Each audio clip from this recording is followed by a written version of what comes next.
200 million Muslims of the world, 100% of us, we believe that Jesus was born miraculously, that he is the Christ. To the Christians I say, even if you want to fight the Muslims, you need this book.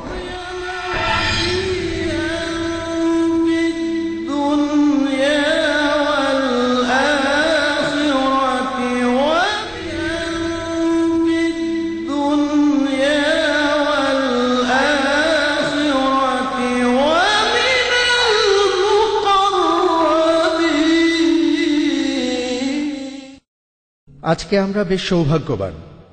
অনুষ্ঠানের শুরুতেই আজকে আমাদের এখানে পবিত্র কোরআন থেকে তেলাওয়াত করবেন ভাই মোহাম্মদ মোবারক। ভাই মোহাম্মদ মোবারক তার কোরআন তেলাওয়াতের জন্য খুবই বিখ্যাত। একটা কথা আছে যে কোরআন যদি সঠিক নিয়মে, সঠিক উচ্চারণে আর মন দিয়ে পড়া হয়, এই তেলাওয়াত তাহলে সবাইকেই মুগ্ধ করবে। তাহলে এখন আপনাদের সামনে পবিত্র কোরআন থেকে তেলাওয়াত করছেন ভাই মোহাম্মদ মোবারক। জাযাকাল্লাহ, থ্যাংক ইউ। আউযু বিল্লাহি মিনাশ শাইতানির রাজীম। বিসমিল্লাহির রহমানির রহিম।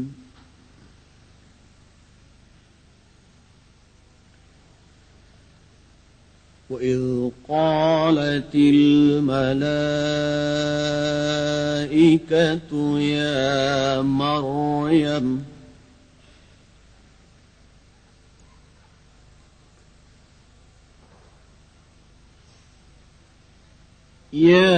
مريم إن الله اصطفاك وطهرك واصطفاك على نساء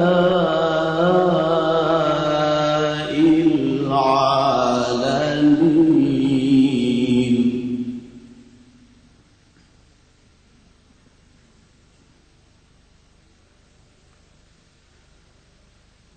يا مريم اقنتي لربك واسجدي واركعي مع الراكعين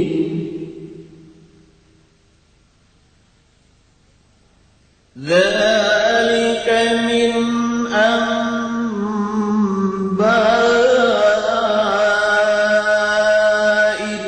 الغيب نوحيه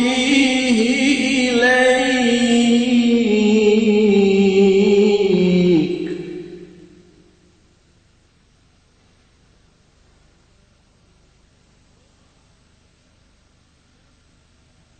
وما كنت لديهم إذ يلقون أقلامهم أيهم يكفل مريم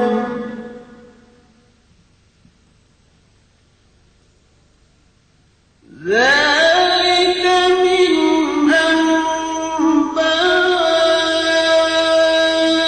الغيب نوحيه إليك وما كنت لديهم إذ يلقون أقلامهم أيهم يكفل مريم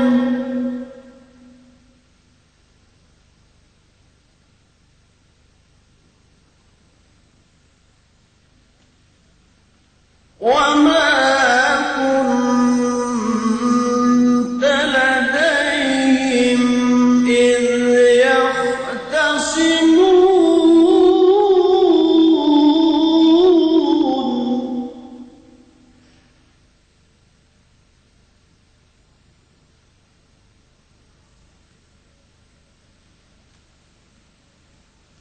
إذ قالت الملائكة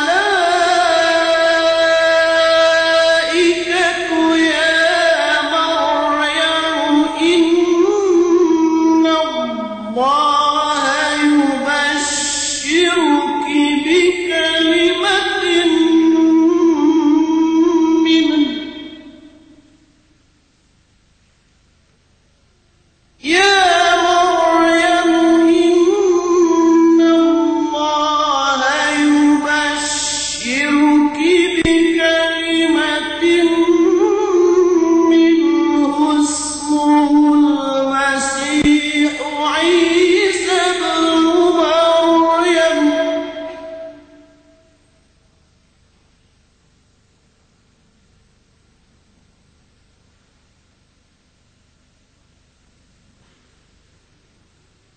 اسمه المسيح عيسى بن مريم وجيها في الدنيا والآخرة ومن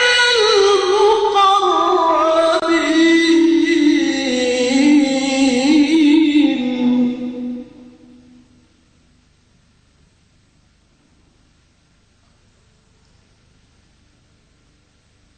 ويكلم الناس في المهد وكهلا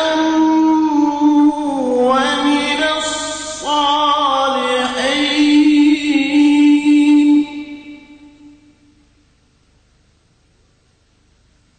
ويكلم الناس في المهد وكهلا ومن الصالحين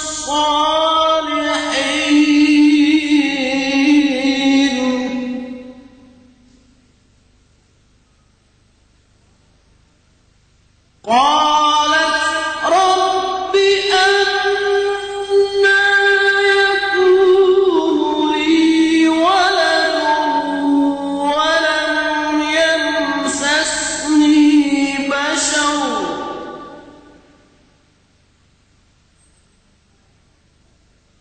قال كذلك الله يخلق ما يشاء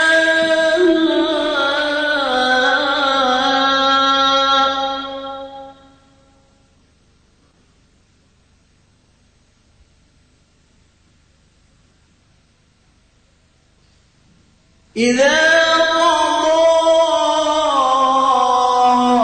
أمرا فإنما يقول له كن فيكون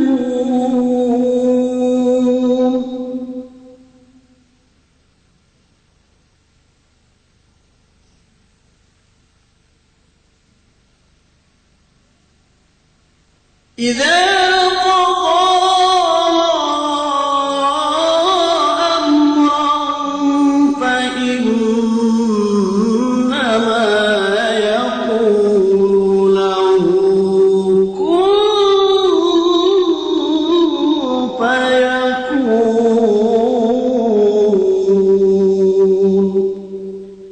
صدق الله العظيم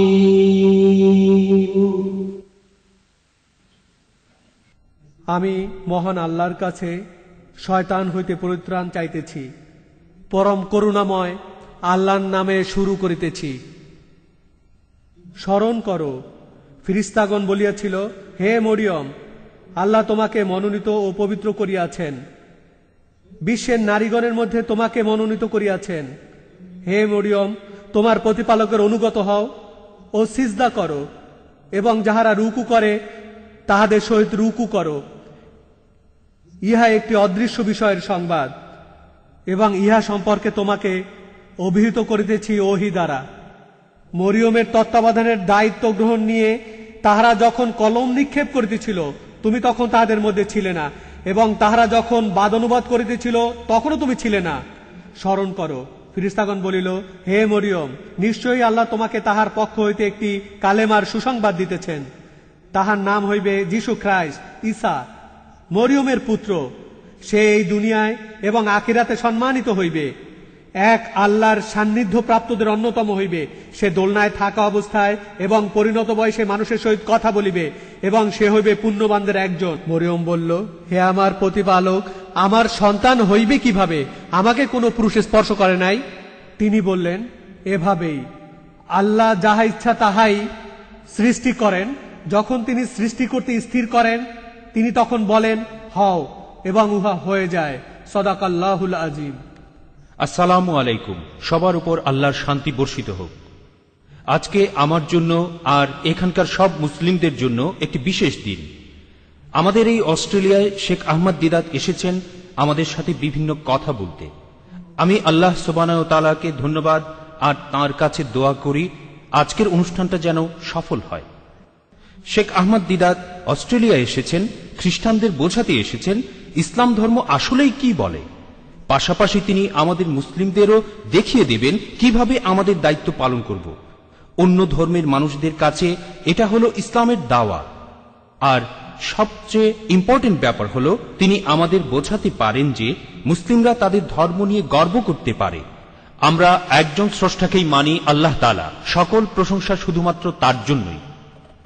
আমি আপনাদের সবার পক্ষ থেকে শেখ আহমদ দিদাতকে ধন্যবাদ জানাচ্ছি আজকের অনুষ্ঠানে আমাদের মাঝে উপস্থিত থাকার জন্য।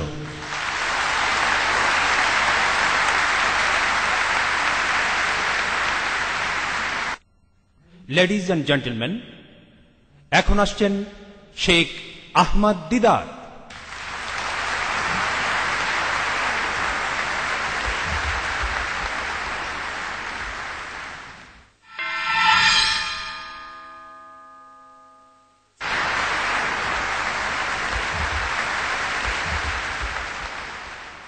الحمد لله وحده والصلاة والسلام على من لا نبي بعده اللهم يا مفتح الأبواب ويا مسبب الأسباب ويا دليل الحائرين توكلت عليك يا رب العالمين وأفوض أمري إلى الله إن الله بصير بالعباد। মিস্টার চেয়ারম্যান এবং উপস্থিত ভাই ও বোনেরা, আজকের বিষয় ইসলাম ধর্মের যীশু খ্রিস্ট। যখন আমি প্রথমবারের মতো আমার নিজের শহর ডারবানে এই বিষয়টা নিয়ে কথা বলতে যাই, সেখানকার সিটি হলে এই বিষয়ের উপর লেকচার দিয়েছিলাম। আমার এই লেকচারের বিষয়টা যখন প্রচার করা হলো, সেখানে খ্রিস্টানদের মধ্যে তখন একটা আতঙ্ক ছড়িয়ে পড়ল যে এখানে নতুন এক লোক এসে নতুন একজন খ্রিস্ট বানাচ্ছে। আর সেখানে সিটি হলে আমার লেকচার শুরুর আগে নিশ্চিত করতে হয়েছে, সেখানে উপস্থিত খ্রিস্টানদের নিশ্চিত করতে হয়েছে যে মুসলমানরা আমরা অন্য কোনো খ্রিস্টকে মানি না। খ্রিস্ট কেবলমাত্র একজনই, আর তিনি হলেন যীশু খ্রিস্ট। তাদেরকে নিশ্চিত করতে হয়েছে সবকিছু। তাহলে এসব কথা আমরা কোথা থেকে পেলাম? যীশু খ্রিস্ট সম্পর্কে এসব কথা আমরা এসব জেনেছি আমাদের ধর্মগ্রন্থ থেকে, মুসলমানদের। আমরা পবিত্র কোরআন থেকে এসব জেনেছি। আর আমি এখানে উপস্থিত ভাই বোনদের বলবো যে আপনাদের প্রত্যেকেরই উচিত হবে আপনাদের সবার পবিত্র কোরআনের একটি কপি রাখা প্রয়োজন, একটা অনুবাদ। আমার হাতে যে কোরআনটা আছে এরকম একটা। এই অনুবাদটা করেছেন আব্দুল্লাহ ইউসুফ আলী। এই কোরআনে আয়াতগুলো আরবিতে আছে, ইংরেজি অনুবাদ আছে, আর টিকা রয়েছে। বইটার শেষে আছে একটা বিস্তারিত ইন্ডেক্স। এতে করে পাঠকদেরই সুবিধা হবে। আপনি যে কোনো কিছু জানতে চান এই পবিত্র কোরআন থেকে, তার সবকিছু আপনি সহজেই বের করতে পারবেন। এই পবিত্র কোরআনে যীশু খ্রিস্টের নাম রয়েছে 500% বেশি বার মুহাম্মদ সাল্লাল্লাহু আলাইহি সাল্লামের চাইতে, যেটা চিন্তাই করা যায় না। আপনারা ভাবতেই পারবেন না, একটা লোক একটা বই লিখলো, আর বইটার লেখক নিজেকেই বইটার ভেতর রাখলেন না। তিনি শুধু বললেন যিশুর কথা, তার নিজের চাইতে 500% বেশি বার। এটা কি মেনে নেওয়া যায়? কোন লেখক তার বই এমন কাজটা করবে? কোন লেখক তার বই এমন কাজটা করবে? না, এই বইটা মোহাম্মদ লেখেননি। এই বইটা যদি তিনি লিখতেন তাহলে তার কথা এখানে বেশি লেখা থাকতো। আর এখানে আমি বললাম 500% বেশি বার। কেউ কি আমাকে বলতে পারবেন কতবার কোরআনে যীশু খ্রিস্টের নাম কতবার উল্লেখ করা হয়েছে? প্লিজ পারলে হাত তোলেন, চিৎকার করবেন না। যদি পারেন আপনার হাত তোলেন, বলতে পারলে আপনাকে এই বইটা উপহার দেব। কতবার বলা হয়েছে যিশুর নাম কোরআনে? কতবার আছে? আমি বলবো। হ্যাঁ বাবা বলেন। আপনি? 25 বার। হ্যাঁ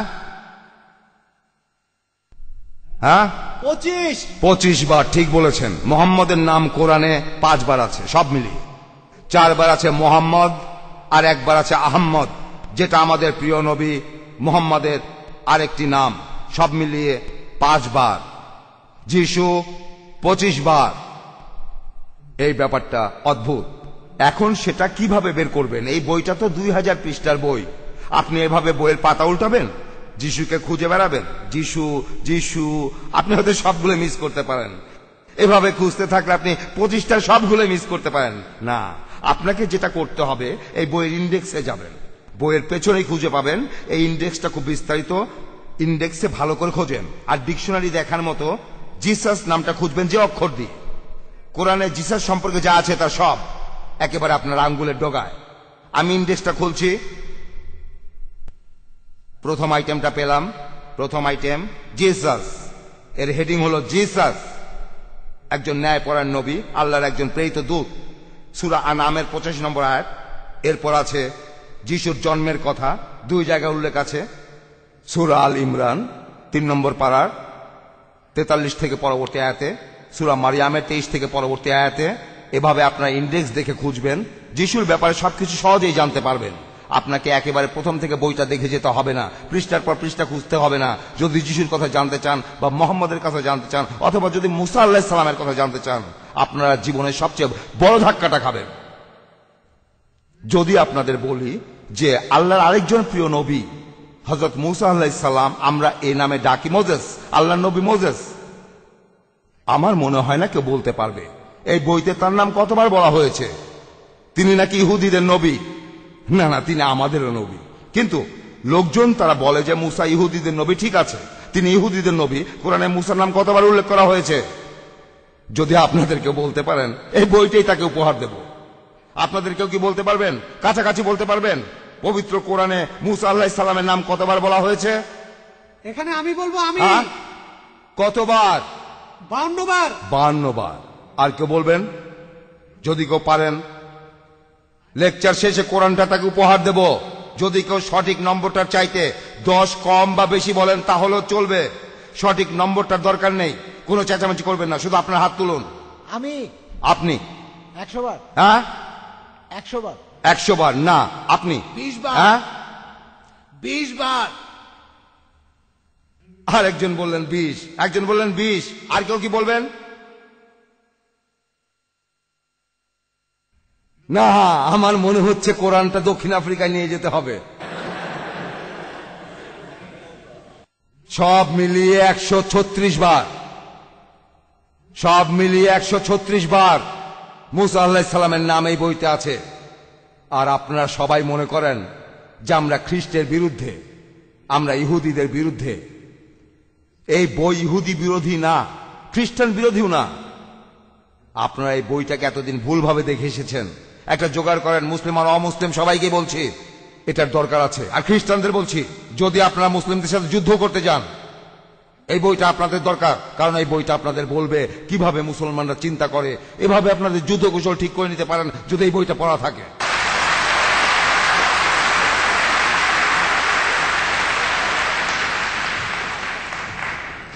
তাহলে মুসলিমদের বইটা দরকার। আর আমি এখানে মুসলিমদের বলবো, এই বইটা জোগাড় করেন যত তাড়াতাড়ি সম্ভব। এটা হবে আপনার জীবনের শ্রেষ্ঠ ইনভেস্টমেন্ট। এই সেরা ইনভেস্টমেন্ট আমি করেছিলাম। এই বইটা আমি কিনেছিলাম 1935 সালে। 1935 সালে তখন আমার খরচ হয়েছিল 5 পাউন্ড। আই এম সরি, ভুল বলে ফেলেছি। খরচ হয়েছিল 2 পাউন্ড 10 সিলিং। 2 পাউন্ড 10 সিলিং, সেটা ছিল আমার পুরো মজুরির 50%। আমার মান্থলি বেতনের পুরো অর্ধেক। মাসে 5 পাউন্ড বেতন পেতাম, তার 2 পাউন্ড 10 সিলিং এখানে খরচ করলাম, অর্ধেক। এই নিয়ে মনে কোনো দুঃখ নেই, আমি ভুল করিনি, আমার জীবন বদলে গেল। আর সারা জীবন ধরে এই যে দাওয়া দিয়ে যাচ্ছে, সবই হয়েছে এই বইটার কারণে। জোগাড় করেন। এখানে উপস্থিত সবাইকে বলছি, আবারও বলছি, এই বইটা আপনারা পড়েন। আর যিশুর সম্পর্কে কথাগুলো পড়েন। তার জন্ম নিয়ে, যিশুর জন্ম। আজকের কারি তিনি কোরআনের এই আয়াতগুলো তেলাওয়াত করেছিলেন পবিত্র কোরআন থেকে। কোরআনের সেই আয়াতগুলোর অনুবাদও শুনেছেন। কিন্তু আপনারা যাতে ভালোভাবে বুঝতে পারেন সেজন্য আমি আবারও বলছি। তবে আমি আপনাদের যেটা বলবো তা হলো, আপনারা বইটা জোগাড় করেন, যিশুর জন্ম নিয়ে কথাগুলো পড়েন, আর এই আয়াতগুলো মনে রাখেন। আয়াতগুলো মনে রাখেন মুখস্থ আরবিতে। বিসমিল্লাহির রহমানির রহিম। ওয়াইজ ক্বালাতিল মালায়েকাতু ইয়া মারইয়াম, অর্থাৎ স্মরণ করো যখন ফেরেশতাগণ বলিয়াছিল, হে মরিয়ম, ইন্নাল্লাহা আস্তাফাকি, আল্লাহ তোমাকে মনোনীত করিয়াছেন, ওয়া তাহারাকি, ও পবিত্র করিয়াছেন, ওয়াস্তাফাকি আলা নিসাইল আলামিন, এবং বিশ্বের নারীগণের মধ্যে তোমাকে মনোনীত করিয়াছেন। মরিয়ম যিশু খ্রিস্টের মা। কোরআন বলছে পৃথিবীর সব নারীদের মধ্য থেকে তাকে মনোনীত করা হয়েছিল। এখন আমি আপনাদের বলি, যিশু খ্রিস্টের মা মরিয়ম বা মা মেরিকে এতটা সম্মান কোনো বাইবেলেই দেয়া হয়নি। হোক সেটা প্রোটেস্ট্যান্ট ভার্সন বা রোমান ক্যাথলিক ভার্সন, আমার কাছে দুইটাই আছে। কোন বাইবেলেই মরিয়মকে এই সম্মান দেয়া হয়নি। এরপরে আছে ইয়া মারইয়াম উকনুতি লিরাব্বিকি ওয়াসজুদি ওয়ারকাই মা'আর রাকিন। হে মরিয়ম, তোমার প্রতিপালকের অনুগত হও ও সিজদা করো, এবং যাহারা রুকু করে তাহাদের সহিত রুকু করো। যালিকা মিন আনবাইল গায়বি নুহিহি ইলাইকা। ইহা অদৃশ্য বিষয়ের সংবাদ, এবং এই সম্পর্কে তোমাকে অবহিত করিতেছি ওহী দ্বারা। মনে রাখেন আয়াতগুলো আর তার অর্থ মনে রাখেন। আর যদি এইভাবে আয়াতগুলো পড়েন যে সওয়াব আপনারা পাবেন, আসলে আপনি যতবার কোরআন শরীফের বিভিন্ন আয়াত পড়বেন, আমরা মুসলমানরা মানি যে প্রত্যেকটা অক্ষরের জন্য কোরআন শরীফের যে অক্ষরগুলো পড়বেন প্রত্যেকটা অক্ষরের জন্য আপনি 10টা করে সওয়াব পাবেন। যখন আমরা বলি আলিফ লাম মিম, এই শব্দটা, এই অক্ষরগুলো আসলে কোনো শব্দ না। আমাদের নবী বলেছেন এটা কোনো শব্দ না, এগুলো 3টা অক্ষর। আলিফ আলাদা, লাম আলাদা, মিম আলাদা। আলিফ লাম মিম, এটা হলো সূরা বাকারার 1 নম্বর আয়াত, 2 নম্বর সূরা। আলিফ লাম মিম, আপনি যখন বলবেন আলিফ লাম মিম, প্রত্যেকটা অক্ষরের জন্য আপনি 10টা করে সওয়াব পাবেন নেকি। যখন বলবেন বিসমিল্লাহির রহমানির রহিম, পরম করুণাময় পরম দয়ালু আল্লাহর নামে শুরু করছি, বিসমিল্লাহির রহমানির রহিম, যদি অক্ষরগুলো গোনেন অক্ষর আছে 19টা, আপনি এখানে 190টা সওয়াব পাবেন নেকি। আপনারা যারা আছেন, যারা কথাটা শুনেছেন, আপনারা সবাই 190টা সওয়াব পাবেন। আমি 190টা সওয়াব পাবো, আপনারা সবাই 190টা সওয়াব পাবেন। এভাবেই আপনারা আল্লাহর সাথে ব্যবসা করতে পারেন। তিনি হিসাবটা রাখবেন, আপনাকে হিসাব রাখতে হবে না। আপনি শুধু বলে যান, তিনি হিসাব রাখবেন। রোজ কিয়ামতের দিন ইনশাআল্লাহ আল্লাহ হিসাব দেবেন। তাহলে আপনাদের আবারও বলছি, এই আয়াতগুলো আবার পড়বেন। আমি অক্ষরগুলো গুনে দেখিনি, ক্বালাতিল মালায়েকাতু ইয়া মারইয়াম, আমি গুনে দেখিনি। এই হিসাবটা আল্লাহই রাখবেন, তিনি আপনাকে হিসাবটা দেখাবেন। আপনি আপনার কাজ করে যান, সওয়াব অর্জন করুন। যখন আপনি আয়াতটা পড়বেন, অনুবাদটা পড়বেন, মুখস্থ করবেন, তখন আপনার ইংরেজিও অনেক উন্নত হবে, কারণ এখানকার শব্দগুলো আলাদা। বিহোল্ড, দেখো, স্মরণ করো, যখন ফেরেশতাগণ বলিয়াছিল, হে মরিয়ম, আল্লাহ তোমাকে মনোনীত ও পবিত্র করিয়াছেন এবং বিশ্বের নারীগণের মধ্যে তোমাকে মনোনীত করিয়াছেন। বাক্যগুলোর গঠন একটু আলাদা, শব্দগুলো নতুন, এগুলো শিখতে পারবেন, সওয়াবও পাবেন। আর তারপর খ্রিস্টানদের সাথে ভালো করে মিশতে পারবেন। এই দেশে খ্রিস্টানদের সংখ্যা অনেক বেশি, আমার দেশের মতোই দক্ষিণ আফ্রিকা, যেখানে খ্রিস্টানদের সংখ্যা বেশি। আমরা যেদিকেই তাকাই না কেন শুধু খ্রিস্টানই দেখি। আমাদের সহকর্মী, আমাদের বস, আমাদের কর্মচারী, প্রতিবেশী, যেদিকেই তাকাই সবাই খ্রিস্টান। এবার তাদের সাথে কথা বলেন, খ্রিস্টানদের সাথে। আমি মুসলমান বন্ধুদের বলছি, আপনার আশেপাশে খ্রিস্টানদের সাথে কথা বলেন, ভালো ব্যবহার করেন। প্রতি সকালে গুড মর্নিং বলেন, গুড আফটারনুন, গুড ইভিনিং। আর তারপর তাদেরকে একদিন চায়ের দাওয়াত দেন, যে আসো আসো আসো মেরি, এলিজাবেথ, আমাদের সাথে চা খাও, বাচ্চাদের নিয়ে আসো।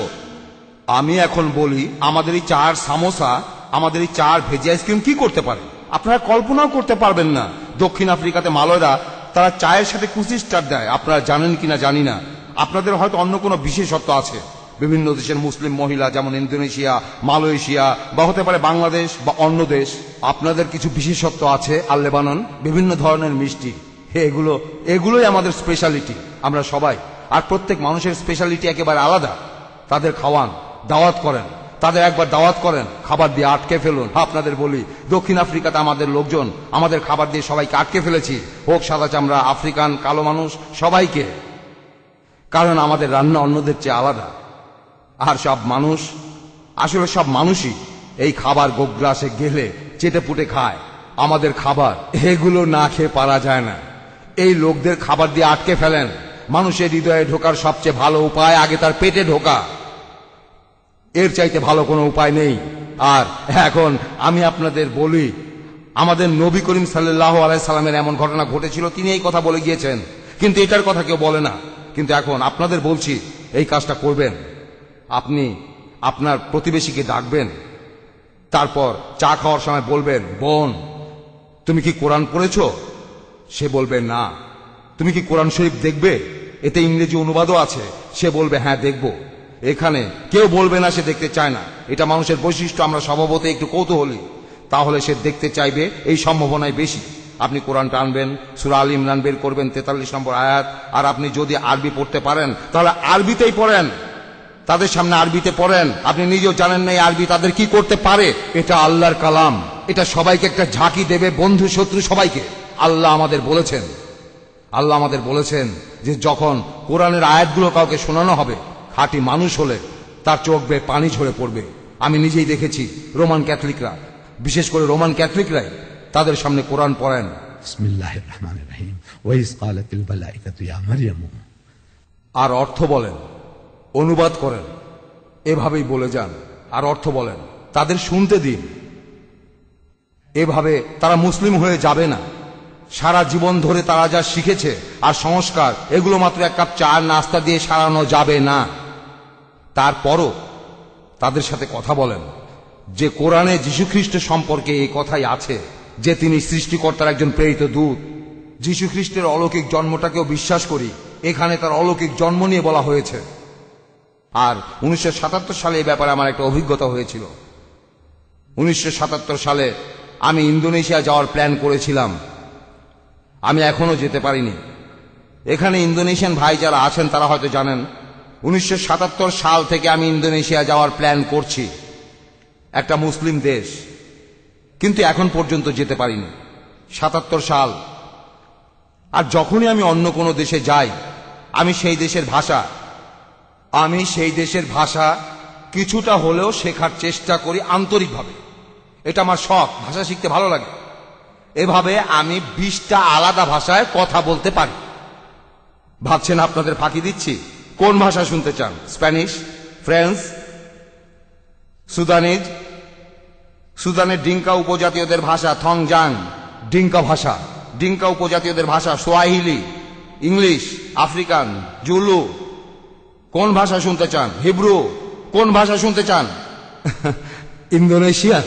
আমি ইন্দোনেশিয়ান বাইবেল খুঁজছিলাম, ইন্দোনেশিয়ান ভাষায় বাইবেলের কথাগুলো জানার জন্য। তখন আমি ডারবানের বাইবেল হাউসে গেলাম। দক্ষিণ আফ্রিকার প্রত্যেক শহরেই একটা বাইবেল হাউস আছে। এই বাইবেল হাউসে বিভিন্ন দেশের বিভিন্ন ভাষার বাইবেল আছে। সেখানে ইন্দোনেশিয়ান বাইবেল খুঁজছিলাম, সেখানে ইন্দোনেশিয়ান বাইবেল ছিল না। তখন তারা জোহান্সবার্গে যেতে বলল, সেখানে হয়তো থাকতে পারে। তখন আমি জোহান্সবার্গ শহরের বাইবেল হাউসে গেলাম, জোহান্সবার্গে, আর সেখানে ইন্দোনেশিয়ান বাইবেল খুঁজে পেলাম আর সেটা কিনলাম। তারপর দেখলাম যে বুক সেলফে আরো কিছু বই আছে, যেখানে একটা নিউ টেস্টামেন্ট দেখলাম, গ্রিক আর ইংলিশ, যেমন কোরআন লেখা থাকে আরবি আর ইংলিশে, গ্রিক আর ইংরেজি নিউ টেস্টামেন্ট।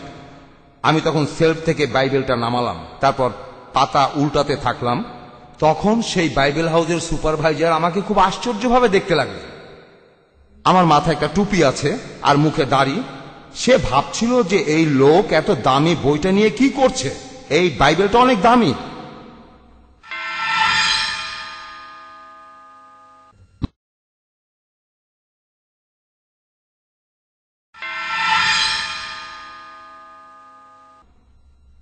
যেটা আমি নামিয়ে দেখছিলাম গ্রিক আর ইংলিশে নিউ টেস্টামেন্ট। তিনি আমার সামনে এসে বললেন, গুড মর্নিং। আমি বললাম, গুড মর্নিং। তুমি এই বইটার ব্যাপারে আগ্রহী হলে কেন? আমি বললাম, আমি বিভিন্ন ধর্ম নিয়ে পড়াশোনা করি, আর আমি এই গ্রিক ইংলিশ নিউ টেস্টামেন্টে কিছু জিনিস পেয়েছি যেগুলো আমাকে আগ্রহী করেছে। তিনি তখন আমার ব্যাপারে কৌতূহলী হলেন। তখন তিনি আমাকে চা খাওয়ার অফার দিলেন। আমি বললাম কোনো সমস্যা নেই। তিনি আমাকে তার অফিসে নিয়ে গেলেন। তখন আমি তাকে বললাম যে আমরা যিশুকে বিশ্বাস করি। একথা শুনে সেই সুপারভাইজার খুব অবাক হলেন। আর দক্ষিণ আফ্রিকার সবগুলো বাইবেল হাউসে যে সুপারভাইজার রয়েছে তারা সবাই রিটায়ার্ড রেভারেন্ড। এই লোক রেভারেন্ড ডান্সেস। তিনি অবাক হলেন। আমি তখন তাকে বললাম যে আমরা যিশুকে বিশ্বাস করি আর তার অলৌকিক জন্মে। তারপর আমি কোরআনের এই আয়াতগুলো বলতে লাগলাম। তারপর বললাম আমরাও বিশ্বাস করি। আর যখন পড়লাম তিনি বললেন এই কথাগুলো তো আমাদের বইতেই আছে, তারপর পবিত্র কোরআনে আছে। মরিয়মকে যখন সুসংবাদ দেওয়া হলো যীশু খ্রিস্টের মাকে, পবিত্র কোরআনে আছে। মরিয়ম বলছেন, قالت رب أنى يكون لي ولد ولم يمسسني بشر। তিনি বললেন, হে আমার প্রতিপালক, আমার সন্তান হবে কিভাবে যখন কোনো পুরুষ আমাকে স্পর্শ করেনি, অর্থাৎ দৈহিক সম্পর্ক করেনি, কোনো পুরুষ স্পর্শ করেনি। ফেরেশতা বললেন, قال كذلك الله يخلق ما يشاء এইভাবে আল্লাহ যাহা ইচ্ছা সৃষ্টি করেন। إذا قضى أمرا فإنما يقول له كن فيكون। তিনি যখন কিছু স্থির করেন তিনি তখন বলেন হও, তিনি যখনই বলেন তখনই সেটা হয়ে যায়। রেভারেন্ড যখন বললেন এই কথাগুলো তাদের বইতে লেখা আছে, আমি বললাম হ্যাঁ, বাইরের চেহারাটা একই রকম, কিন্তু যদি একটু ভালো করে দেখেন তাহলে দেখতে পাবেন যে আমার বই আর আপনার বই হলো চক অ্যান্ড চিজ। আপনারা কি চক অ্যান্ড চিজ জানেন? চক আর পনিরের মধ্যে পার্থক্যটা জানেন? কানাডিয়ানরা এই কথাটা শোনেনি। আমি কানাডায় গিয়ে যখন এই কথাটা বলি চক অ্যান্ড চিজ, তারা আগে এই শব্দটা কখনো শোনেনি। দক্ষিণ আফ্রিকাতে যারা ইংরেজিতে কথা বলে সবাই এই শব্দটা জানে, চক অ্যান্ড চিজ। দুটো একই রকম দেখতে, সাদা, কিন্তু সম্পূর্ণ আলাদা জিনিস। চক খেতে পারবেন না, কিন্তু পনির খেতে পারবেন। কিন্তু কানাডিয়ানরা এই কথাটা শোনেনি, এই কথাটা আগে শোনেনি, তাই ভাবলাম আপনারাও হয়তো জানেন না। চক আর পনিরের মধ্যে পার্থক্য, এই দুইটা অন্য কথায় দুই মেরুর জিনিস। কিন্তু কিভাবে? তখন বললাম যে বাইবেলে আছে, গসপেল অফ লুকে বলা হচ্ছে যখন মেরিকে সুসংবাদ দেয়া হলো যীশুখ্রিস্টের মাকে তার ভবিষ্যৎ পুত্র সম্পর্কে, সে তখন বলল কিভাবে আমার সন্তান হবে যখন আমি কোনো পুরুষকে চিনি না। বাইবেলের ভাষায় চেনা মানে যৌন সম্পর্ক। চেনা, কোন পুরুষকে চেনা, তার সাথে যৌন সম্পর্ক। সে তো অনেক পুরুষকেই চেনে, তার চাচা, তার বাবা, পাড়া প্রতিবেশী, সে অনেক পুরুষকেই চিনত, কিন্তু এখানে অর্থটা আলাদা। চেনা বাইবেলের ভাষায় বলে যৌন সম্পর্ক। পবিত্র কোরআনে আছে কোন পুরুষ আমাকে স্পর্শ করেনি, তাকে স্পর্শ করেনি, মানে যৌন সম্পর্ক। পবিত্র কোরআন আর বাইবেল এখানে একই কথা বলছে। এর উত্তরে কোরআন আর বাইবেলের কথা আলাদা। পবিত্র বাইবেলে মেরির এই কথার উত্তরে বলা হয়েছে যে তোমার নিকট পবিত্র আত্মা আসবেন। আমি এখানে আপনাদের বাইবেল থেকে উদ্ধৃতি দিচ্ছি, তোমার নিকট পবিত্র আত্মা আসবেন এবং সর্বশক্তিমানের শক্তিতে তোমাকে আচ্ছাদিত করবেন। এখান থেকেই আপনি ব্যাপারটা বুঝতে পারবেন, পবিত্র আত্মা একজন ব্যক্তি। খ্রিস্টানরা ঠিক এমন কথাই বলে, পিতা একজন ব্যক্তি, পুত্র একজন ব্যক্তি, পবিত্র আত্মাও একজন ব্যক্তি, কিন্তু তিনজন আলাদা নয়, আসলেই একজন। এই কথাটা আপনারা আগেও শুনেছেন। কিন্তু এখানে পবিত্র আত্মা মেরির কাছে আসবেন কিভাবে? এখানে আপনার মনে প্রশ্ন আসতে পারে যে কিভাবে? পুরুষ আর নারীর মতো, ষাঁড় আর গরুর মতো? কিভাবে? সর্বশক্তিমান তাকে আচ্ছাদিত করবেন কিভাবে? এখানে আপনি একটা ছবি পাচ্ছেন, বাইবেলের এই কথাগুলো একটা ছবি ভেসে ওঠে। কিভাবে পবিত্র আত্মা মেরির কাছে আসবেন? আমরা জানি যে এটা অলৌকিক, আমরা মানলাম এটা অলৌকিক, কিন্তু আপনারা যে ভাষা ব্যবহার করেছেন এই ভাষাগুলো মানুষের ভাষার মতো। আর কোরআন বলছে وَإِذَا قَضَى أَمْرًا فَإِنَّمَا يَقُولُ لَهُ كُن فَيَكُونُ। আল্লাহ যদি যিশুকে বাবা ছাড়া জন্ম দিতে চান, তিনি বলেন কুন, তিনি বলেন হও, আর সেটা হয়ে যায়। আল্লাহ কিছু সৃষ্টি করতে চাইলে সেটা হয়ে যায়। তখন আমি সেই রেভারেন্ডকে প্রশ্ন করলাম, এখন এই দুইটা বইয়ের মধ্যে আপনি বললেন যে দুইটা বই একই কথা বলছে, বললেন যে দুইটাতে একই কথা আছে, যিশু অলৌকিকভাবে জন্মেছেন, এটা নিয়ে কোনো দ্বিধা নেই। আমি বললাম এই দুইটার কোনটা আপনার মেয়েকে পড়তে দেবেন, এই কোরআনের কথা নাকি বাইবেলের কথা? আপনি বললেন দুইটা একই কথা। তিনি বললেন, তার মাথা লজ্জায় নিচু হয়ে গেল। তিনি বললেন তিনি তার মেয়েকে কোরআনের কথাগুলি শোনাবেন। তিনি হলেন রেভারেন্ড দান্তেস, জোহান্সবার্গ শহরে বাইবেল হাউসের প্রধান।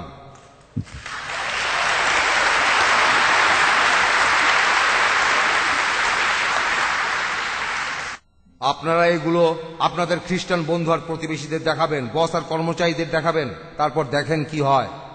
যদি এভাবে কাজ না হয় আপনাদের অন্য পথ দেখাবো, তখন অন্য পথে চেষ্টা করবেন। তবে আল্লাহ তাদের সাথে আমাদের এভাবেই কথা বলতে বলেছেন।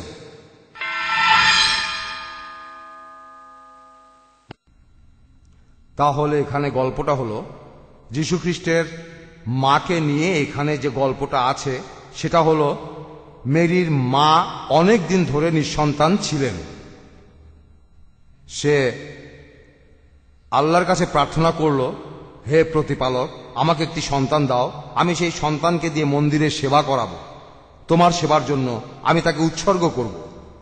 আল্লাহ তার প্রার্থনা শুনলেন আর সন্তোষত্ব হলো। তার স্বামী ছিল, তারপর সে সন্তান প্রসব করলো, একটি সন্তান, আর দেখা গেল সে সন্তানটা মেয়ে। সে তখন খুব হতাশ হলো। সে শপথ করেছিল যে সন্তান জন্মাবে সে ভেবেছিল তার একটি পুত্র সন্তান জন্ম হবে, পুত্র, কিন্তু দেখা গেল সন্তানটা মেয়ে। এখন সে কি করবে? সে তো প্রতিজ্ঞা করেছে।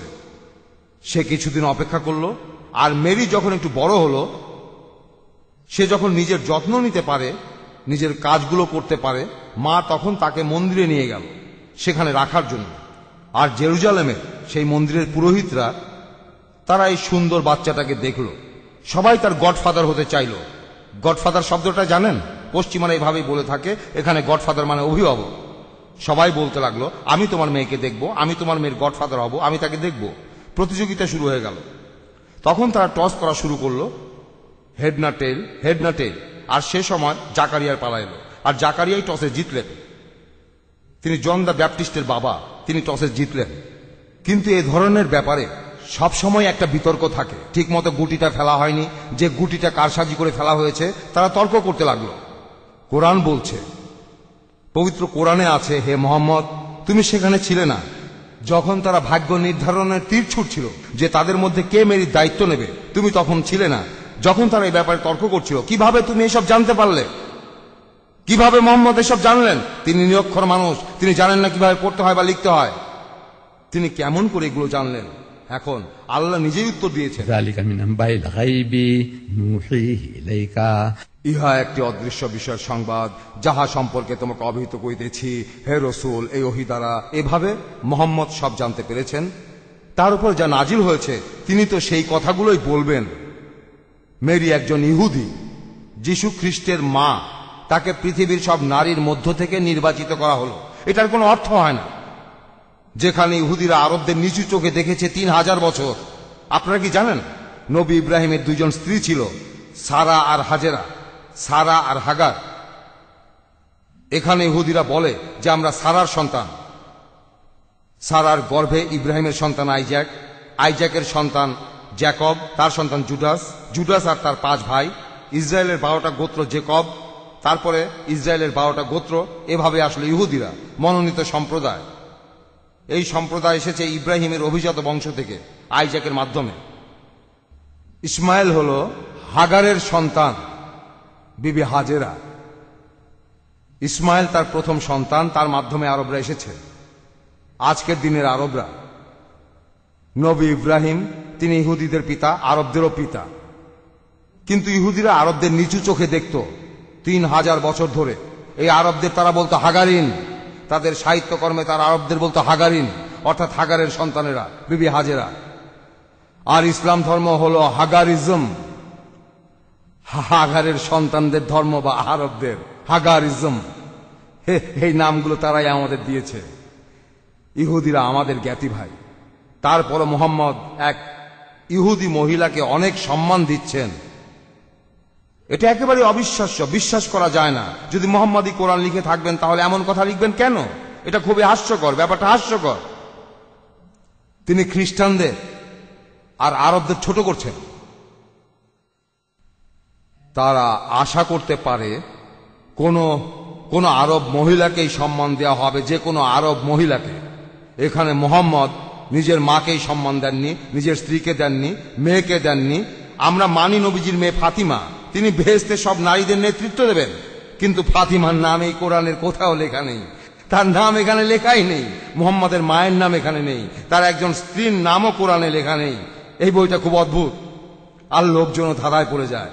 যখন তারা এমন কোন বই পায়, কেউ উপহার দিল, তারা মুহাম্মাদের নাম খুঁজতে থাকে, তার পারিবারিক ইতিহাস, আর কিছুই খুঁজে পায় না। জানতে চায় যে তার বাবা কে, এমনকি তার বাবার নামও এখানে নেই। জানতে চান তিনি কোথায় জন্মেছেন, সেটাও লেখা নেই। এটা কি জানেন? তার বাবা কে, তার মা কে, তিনি কোথায় জন্মেছেন, কোথায় মারা গেছেন, কিছুই না, কিছুই লেখা নেই। কেন? যিশুর জন্ম সংবাদের কথা নিয়ে কোরআনে 2 জায়গায় সেটার বর্ণনা আছে, 2 জায়গায়। মুহাম্মাদের জন্ম নিয়ে কিছুই লেখা নেই। মুহাম্মাদের নাম রয়েছে 5 বার, যিশুর নাম 25 বার, মুসার নাম 136 বার। না না, এই কোরআন আসলে বিস্ময়কর বই। এখানে পশ্চিমারা তারা এসব বইতে অভ্যস্ত না। তারা যেসব বই পড়ে তাতে লেখা থাকে অনেক দিন আগের কথা। তারা কোনো বইতে এই ধরনের কথার সাথেই অভ্যস্ত। সবকিছুই হয়তো অনেক দিন আগের কথা, অনেক দিন আগের কথা। তারা এই ধরনের কথা খুঁজে বেড়ায়। আর কোরআনে এই ধরনের কথাবার্তা নেই, এমন কথা নেই। এখানে সবকিছু অল্প কথা লেখা আছে। সেজন্য আপনাদের প্রয়োজন একটা ইন্ডেক্স। আর যে বিষয়টা আপনাদের কাছে ইন্টারেস্টিং মনে হবে, ইন্ডেক্স দেখে সেই বিষয়টাতে চলে যেতে পারবেন। এই কোরআন যত তাড়াতাড়ি পারেন এই বইটা জোগাড় করেন, এই বইটা।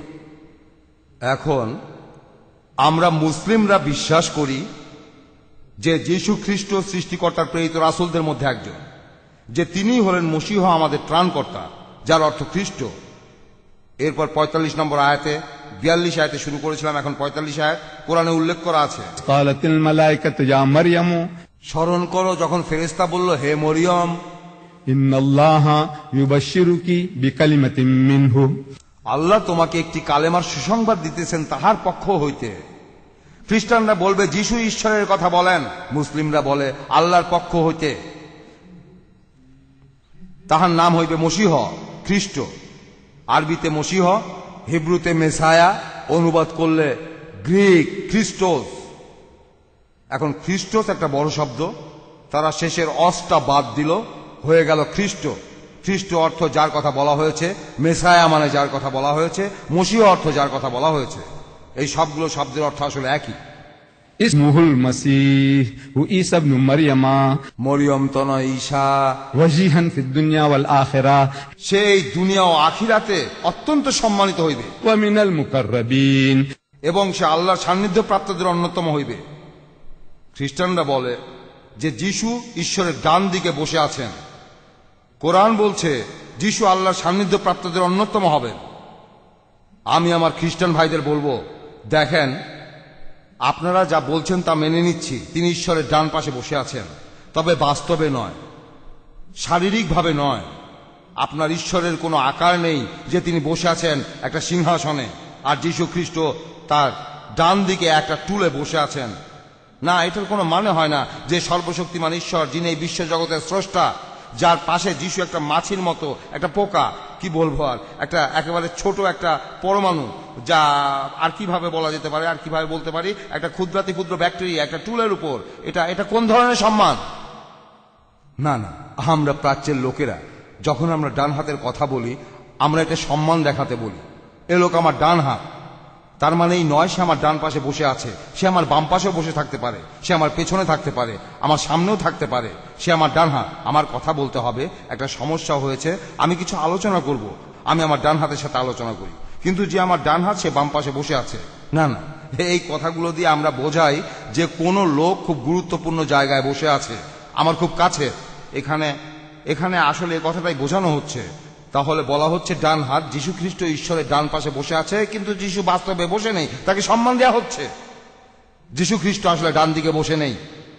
তাহলে এই যে কথাগুলো আমরা দেখতে পারি একটু অন্যভাবে, আমাদের ব্যাখ্যাটা মেনে নেওয়ার প্রয়োজন নেই, কোনো প্রয়োজন নেই, কিন্তু বলবেন যে এই কথাটাই বেশি যুক্তিপূর্ণ, যে যীশু ঈশ্বরের কাছে খুবই গুরুত্বপূর্ণ। আর ওয়ায়ুকাল্লিমুন নাসা, সে মানুষের সাথে কথা বলবে ফিল মাহদি ওয়া কাহলান, শৈশবকালেও পরিণত বয়সে, ওয়া মিনাস সালিহিন, এবং সে হইবে পুণ্যবান ব্যক্তিদের মধ্যে একজন। এই হলেন যীশু, তিনি শৈশবে এবং পরিণত বয়সে কথা বলবেন, এবং সে হবে পুণ্যবান ব্যক্তিদের মধ্যে একজন। এই কথাটাকে আবার কোরআনে নিশ্চিত করা হয়েছে। এই কথাগুলো রয়েছে সূরা আল ইমরানে, সূরা মারিয়ামে এটাকে নিশ্চিত করা হয়েছে যে তিনি মানুষের সাথে কথা বলবেন যখন তিনি শিশু, অর্থাৎ তার মায়ের কোলে। যীশু খ্রিস্টের প্রথম অলৌকিক কাজটা এই বাইবেলে আছে। এটা আপনারা পাবেন গসপেল অফ জনের 2য় অধ্যায়ে, যে যীশু খ্রিস্ট, তার শিষ্যরা এবং তার মাকে এক বিয়ের উৎসবে দাওয়াত করা হয়েছে ক্যানায়। ক্যানা হলো একটা জায়গার নাম, ক্যানার একটা বিয়ের উৎসব। যীশু খ্রিস্টের প্রথম অলৌকিক এ কথা বাইবেলে বলা আছে। তাকে ক্যানায় একটা বিয়ের অনুষ্ঠানে দাওয়াত দেওয়া হয়েছে, সেখানে অতিথিদের মদে ঘাটতি পড়ল। যিশুর মা আসলেন, বুক অব জন 2য় অধ্যায়, সেখান থেকে বলছি। যিশুর মা এসে বললেন, বাবা দেখো এই লোকগুলোর মদে ঘাটতি হয়েছে, আমি জানি তোমার কিছু রহস্যময় ক্ষমতা আছে, রহস্যময় ক্ষমতা, এদের সমস্যাটা সমাধান করে দাও। এই অনুরোধটা করেছিলেন যীশু খ্রিস্টের মা। যিশু তখন তাকে বললেন, নারী নারী, এদের ব্যাপারে আমি কি করতে পারি? নারী, এদের ব্যাপারে আমি কি করতে পারি? আমার সময় এখন উপস্থিত হয়নি। এখন আপনি যদি কাজটা না করতে চান, তাহলে সেই কথাটা আরো ভালোভাবে বলা যায় যে, মা দেখো, হ্যাঁ আমি খুব ক্লান্ত, আমাকে ক্ষমা করো। আপনার নিজের মাকে নারী বলে ডাকার কোনো দরকার নেই। এই শব্দটা দিয়ে সম্বোধন করা হয় কোনো পতিতাকে? না না, এই বাইবেলে যিশু নারী বলে ডেকেছেন একজন পতিতাকে। এক মহিলা ব্যভিচার করার সময় ধরা পড়েছিল। বাইবেলে আছে, বুক অফ জন 8 অধ্যায়। এক মহিলা, ইহুদিরা যিশুর কাছে এক মহিলাকে নিয়ে আসলো। তারা বলল, প্রভু, এই মহিলাকে আমরা দুষ্কর্মের সময় ধরে ফেলেছি, আমরা এখন একে কি করব? আসলে তারা একটা ফাঁদ পেতেছিল। তারা এখানে কোনো উত্তর চাচ্ছিল না। যদি যিশু বলেন তোমরা এই মহিলাকে ছেড়ে দাও, তারা বলবে এই লোকটা ঈশ্বরের নবী না। আর বুক অব লেভিটিকাস, আমাদের তাওরাত, সেখানে লেখা আছে ব্যভিচারকারী পুরুষ ও নারীকে পাথর নিক্ষেপ করে হত্যা করা হবে। যিশু কি মেসায়া? সে কি আসলে ঈশ্বরের নবী? যদি যিশু মহিলাকে ছাড়তে বলে, সে নবী নয়। আর যদি বলে পাথর মেরে তাকে হত্যা কর, আর রোমান সাম্রাজ্যে ব্যভিচারের জন্য মৃত্যুদণ্ড দেয়া হতো না। যদি রোমানরা বলে কেন এই মহিলাকে হত্যা করলে, তারা বলবে আমাদের মেসায়া মারতে বলেছেন। এভাবে তারা যিশুকে একটা ফাঁদে ফেলল। সরকারের সাথে যিশুর বিরোধ হবে, রাষ্ট্রের আইনের সাথে।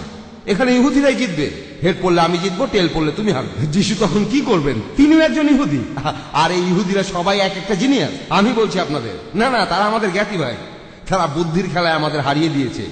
আমরা সব সময় বুদ্ধিতে হেরেছি। ধরেন এদের সাথে একটা চুক্তি করবেন। হয়তো জানেন এটা রেজুলেশন 342 নাকি 242, সেখানে বলা হয়েছিল যে তারা দখলকৃত অঞ্চলগুলো সব ছেড়ে দেবে শান্তির জন্য, অকুপাইড টেরিটরি। তখন তারা বলল, এই যে আমরা সরে আসলাম, এবার তোমরাও দখল জায়গাগুলো ছেড়ে দাও। মুসলমানরা বলল যে না, তোমরা এখনো অকুপাইড টেরিটরি ছেড়ে দাওনি। তারা বলল, আমরা দা অকুপাইড টেরিটরি বোঝাইনি। রেজুলেশনে লেখা আছে অকুপাইড টেরিটরি। তাহলে এই যে জায়গাগুলো, এগুলো অকুপাইড টেরিটরি না? হ্যাঁ, সেটা বললে এখানে পুরো জায়গা বোঝানো হবে 1967 সালের আগেরগুলো। না, আমরা সেগুলোর ব্যাপারে বলছি না। তারা বলল অকুপাইড টেরিটরি। তারা দা অকুপাইড টেরিটরি বলেনি। আমরা হেরে গেলাম, আমরা হেরে গেলাম। হ্যাঁ, না, তারা আমাদের হারিয়ে দিয়েছে আমাদের জ্ঞাতি ভাই। আল্লাহ তাদের বুদ্ধি দিয়েছেন। আর এইভাবে আমরা তাদের কাছ থেকে কিছু জিনিস শিখেছি, তাদের ষড়যন্ত্রকে ঠেকানোর জন্য। মান তাআল্লামা লুগাতা কওমিন আমানা শাররা। আপনি যদি কোনো জাতির ভাষা জানেন, তাহলে তাদের ষড়যন্ত্রকে এড়িয়ে যেতে পারবেন। আমরা জানি না, আমরা এখনো পারি না। ইহুদিদের সাথে বুদ্ধির খেলায় জিতে যাওয়া পারি না, আমরা এখনো পারি না। এবারে আমরা আসল কথায় আসি। যিশু এখন কি করবেন? তিনি বললেন, তোমাদের মধ্যে যে লোক একেবারে নিষ্পাপ, সে প্রথম পাথরটা মারবে। তোমাদের মধ্যে যারা একেবারে নিষ্পাপ, তারা শুরু করো, পাথর মারো। আর এই কথা বলেই যিশু মাটিতে বসে পড়লেন আর বালির উপর দাগ কাটতে লাগলেন। আমি এখানে বাইবেল থেকে উদ্ধৃতি দিচ্ছি। যিশু বালির উপর দাগ কাটতে লাগলেন, বালির মধ্যে যিশু দাগ কাটতে লাগলেন। আমি খ্রিস্টানদের প্রশ্ন করছি, যিশু সেখানে কি লিখেছিলেন?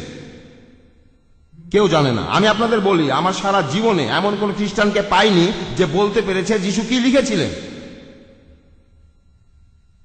আমি বলছি, আপনারা খ্রিস্টানদের প্রশ্ন করে দেখেন যিশু কি লিখেছিলেন, কেউ জানে না। আমি এখন বলবো আমার থিওরি, আমার ভুলও হতে পারে। আমার মতে যিশু সেই লোকগুলোর নাম লিখছিল যারা তার পেছনে দাঁড়িয়েছিল। মানুষের স্বভাব এমনই, কৌতূহলী। যখন কেউ কিছু লিখছে, আমরা জানতে চাই সে কি লিখছে। তখন যারা সেই মহিলাকে মারতে চেয়েছিল, তারা সেই লেখাগুলো দেখলো। সেখানে জোড়ায় জোড়ায় নাম লেখা আছে। যে লোক যিশুর পেছন থেকে দেখছে, ধরেন সে জন, তার সাথে এলিজাবেথ নামে এক মহিলার ব্যভিচারের সম্পর্ক আছে। যিশু লিখলেন জন আর এলিজাবেথ। জন ভাবলো, এই লোকটা আমার ব্যাপারে জানে। কিভাবে জানলো? লোকটা আমার কথা জানে। পরের জন ম্যাথিউ, লেখা হলো ম্যাথিউ আর মেরি। আরে, এই লোক আমার ব্যাপারে জানে, এই লোকটা আমার ব্যাপারে সবকিছু জানে। ম্যাথিউ চলে গেল। যে লোকই যিশুর পিছনে এসে দাঁড়ায়, যিশু অলৌকিক ক্ষমতায় সেই লোকের নাম লিখতে লাগলেন জোড়ায় জোড়ায়। তুমি যেই হও, তোমার নাম স্মিথ। এই স্মিথ লোকটার সাথে রোজেটা নামে এক মহিলার সম্পর্ক আছে, এরকম। যেই পেছনে এসে দাঁড়ালো, যিশু তাকেই ছক্কা মারলেন সেই লেখা দিয়ে। এই লেখা দিয়ে তিনি সবাইকে ছক্কা মেরে দিলেন। অনেকটা সেই ডন ব্র্যাডম্যানের মতো আপনাদের ক্রিকেটার এমসিসি, তাই না? সেটা আসলে মেলবোর্ন।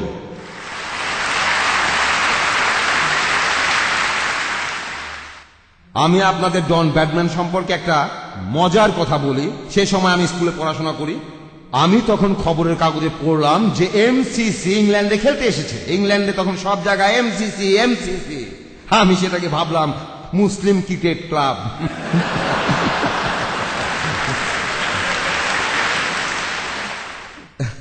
না, বিশ্বাস করেন আমি এমনটাই ভেবেছিলাম। আমি তখনও মেলবোর্নের নাম শুনিনি, এমনকি অস্ট্রেলিয়া নামে একটা দেশ আছে তাও জানি না।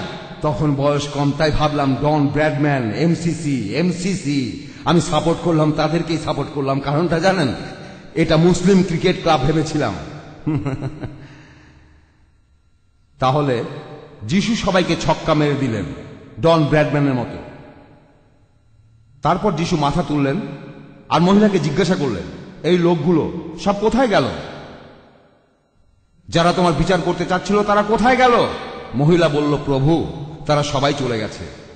যিশু তাকে বললেন, যাও আর পাপ করো না।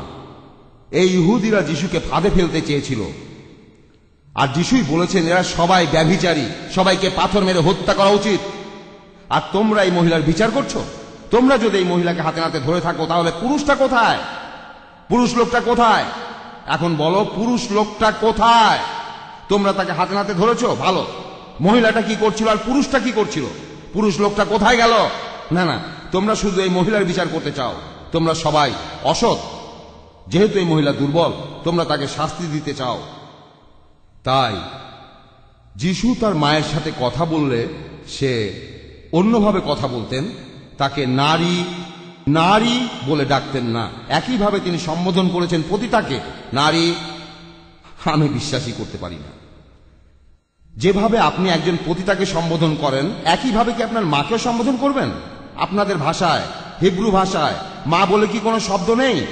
উম্মা আরবি ভাষায়, হিব্রু হতেও একই রকম। ইংরেজিতে মাদার, গুজরাটি ভাষায় মা, উর্দু ভাষাতেও মা অথবা আম্মা। প্রত্যেক ভাষাতেই আছে। আফ্রিকান ভাষায় মামা। আর প্রত্যেক ভাষাতেই নিজের মাকে সম্বোধন করার জন্য সম্মানজনক শব্দ রয়েছে। নারী না। আপনার মাকে কি আপনি নারী বলে ডাকেন? এতই অভদ্র, এতটাই অমার্জিত, আপনার মাকে কি নারী বলে ডাকেন? আপনাকে পাথর মেরে হত্যা করা উচিত। যিশু বলেছেন, তোমার বাবা মাকে সম্মান করো। এই কথাটা যিশু খ্রিস্ট নিজেই বলেছেন, তোমার বাবা মাকে সম্মান করো। আর যে লোক তার বাবা অথবা মাকে অসম্মান করবে তাকে মৃত্যুদণ্ড দেওয়া হবে। সেই লোককে তোমরা মেরে ফেলো। এ কথা যিশুই বলেছেন, আর তিনি নিজেই অসম্মান করছেন। আমি বলবো না, যিশু কখনো এটা করতে পারেন না। এখানে কোরআন যিশুর পক্ষে বলছেন। وبرًا بوالدتي সূরা মারিয়ামের 32 নম্বর আয়াত। برًا بوالدتي তিনি অনুগত ছিলেন মায়ের প্রতি এবং তিনি উদ্ধত ও হতভাগ্য ছিলেন না। কোরআন এখানে যিশুর পক্ষে বলছে তিনি এমনটা ছিলেন না। আমি কথা বলবো না। বাইবেলে এই কথাগুলো যেই লিখে থাকুক না কেন, আমি তেমন কথা বলবো না। কিন্তু যখন যিশুর মা তাকে অনুরোধ করলেন, যিশু সেই পানিকে মদ বানিয়ে দিলেন। এ কথা বাইবেলে আছে, জনের 2 নম্বর অধ্যায়। কেনা শহরে এক বিয়ের আসরে যিশু পানিকে মদ বানিয়েছিলেন। তারপর থেকে খ্রিস্টানদের দেশে মদ পানির মতোই সহজলভ্য হয়ে গেছে। খ্রিস্টানদের দেশে আমেরিকায় 4.5 কোটি মানুষ অ্যালকোহলিক। 4.5 কোটি মানুষ অ্যালকোহলিক। তাদের আপনারা বলেন প্রবলেম ড্রিঙ্কার। হ্যাঁ, প্রত্যেক দেশে কিছু মজার মজার নিয়ম আছে। হেভি ড্রিঙ্কার, প্রবলেম ড্রিঙ্কার, ড্রাঙ্কার না, তাদেরকে মাতাল বলা হয় না, তাদের বলা হয় অ্যালকোহলিক। তারা সবাই অসুস্থ, তারা অসুস্থ। খ্রিস্টান দেশে মদ পানির মতোই সহজলভ্য। এবার কোরআন অনুযায়ী যিশুর প্রথম অলৌকিক কাজ। এতক্ষণ বললাম বাইবেল অনুযায়ী যিশুর প্রথম অলৌকিক কাজ। পবিত্র কোরআনে 16 নম্বর পারায় সূরা মারিয়াম। পবিত্র কোরআনে একটা অধ্যায় আছে সূরা মারিয়াম, অর্থাৎ চ্যাপ্টার মেরি। এই মেরি বা মরিয়ম কে? মুহাম্মদের মা? না না না, তিনি যিশু খ্রিস্টের মা। যিশুর মায়ের সম্মানে পবিত্র কোরআনে একটা সূরা আছে 16 নম্বর পারায়, সূরা মারিয়াম। আমি বলবো যে যিশু খ্রিস্টের মা মেরি বা মরিয়মকে এত সম্মান বাইবেলেও দেয়া হয়নি। এই কথাটা জানেন? বাইবেলে মেরির নামে কোনো চ্যাপ্টার নেই।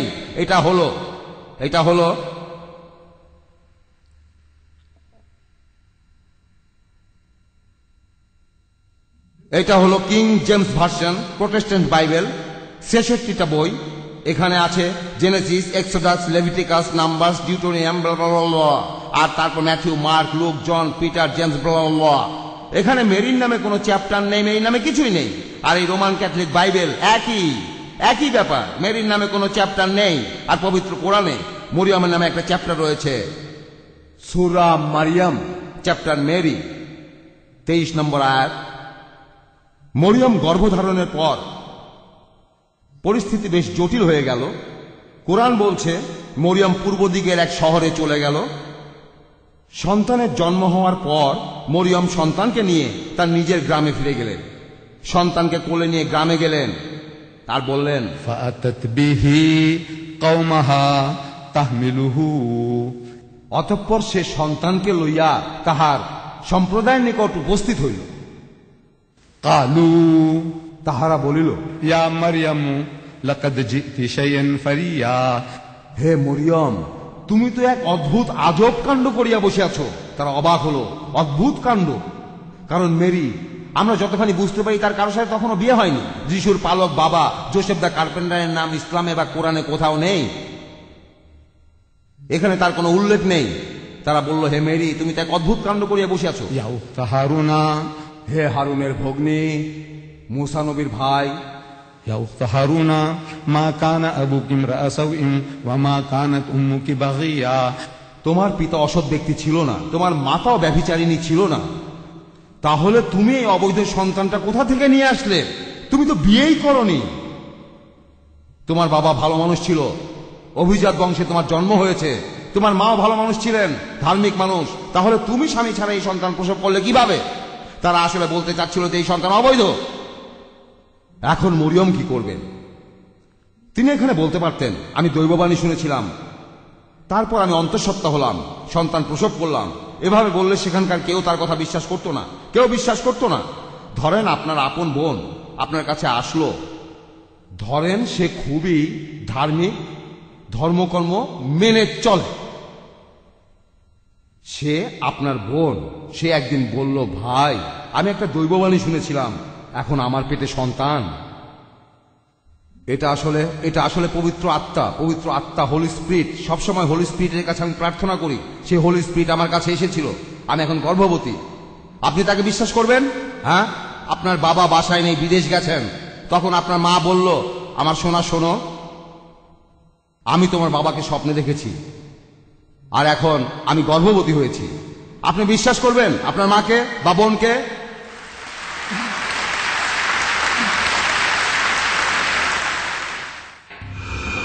ইহুদিরা কি মরিয়মের এই কথাগুলো বিশ্বাস করত? না। সে কি করতে পারে? পবিত্র কোরআন বলছে, শারাত ইলাইহি, মরিয়ম সন্তানের প্রতি ইঙ্গিত করল, তোমরা এর কাছে জিজ্ঞাসা করো, এই সন্তান কোন সাধারণ সন্তান নয়, জিজ্ঞাসা করো। তারা তখন বলল, قالوا كيف نكلم من كان في المهد صبيا। কোলের শিশুর সহিত আমরা কিভাবে কথা বলবো? আমরা তোমাকে জিজ্ঞাসা করছি। আর অলৌকিকভাবে যিশু তার মায়ের কোল থেকে কথা বলল। কোরআন বলছে যে, قال إني عبد الله। অবশ্যই আমি আল্লাহর প্রেরিত দূত, আমি আল্লাহর রাসূল। آتاني الكتاب তিনি আমাকে কিতাব দিয়েছেন وجعلني نبيا। এবং তিনি আমাকে নবী করিয়াছেন।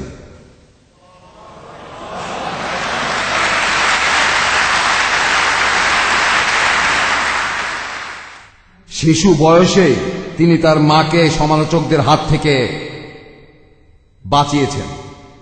যারা তার মাকে বিভিন্ন রকম প্রশ্ন করছিল, তিনি তার উত্তর দিয়েছিলেন। যিশুর প্রথম অলৌকিক কাজ কোরআন অনুযায়ী, যে শিশুকালে তিনি তার মায়ের হয়ে কথা বলবেন।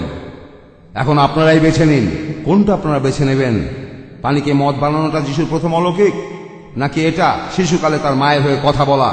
এখানে আপনারাই বেছে নিন। মুসলমানরা শুধু বলছে যীশু খ্রিস্ট সম্পর্কে আমরা এই কথাটাই বিশ্বাস করি, আর তিনি হলেন মেসায়া, মসীহ।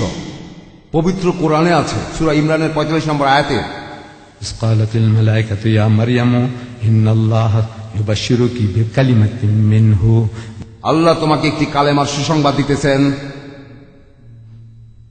তাহার নাম হইবে মসীহ, অর্থাৎ খ্রিস্ট। তাহার নাম হইবে খ্রিস্ট। আমরা মুসলিমরা বিশ্বাস করি যে যিশুই হলেন খ্রিস্ট, আর কোন খ্রিস্ট নেই।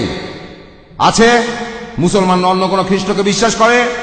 না, কোরআন বলছে ইসমুহুল মাসিহ, তাহার নাম হইবে মসীহ, অর্থাৎ খ্রিস্ট।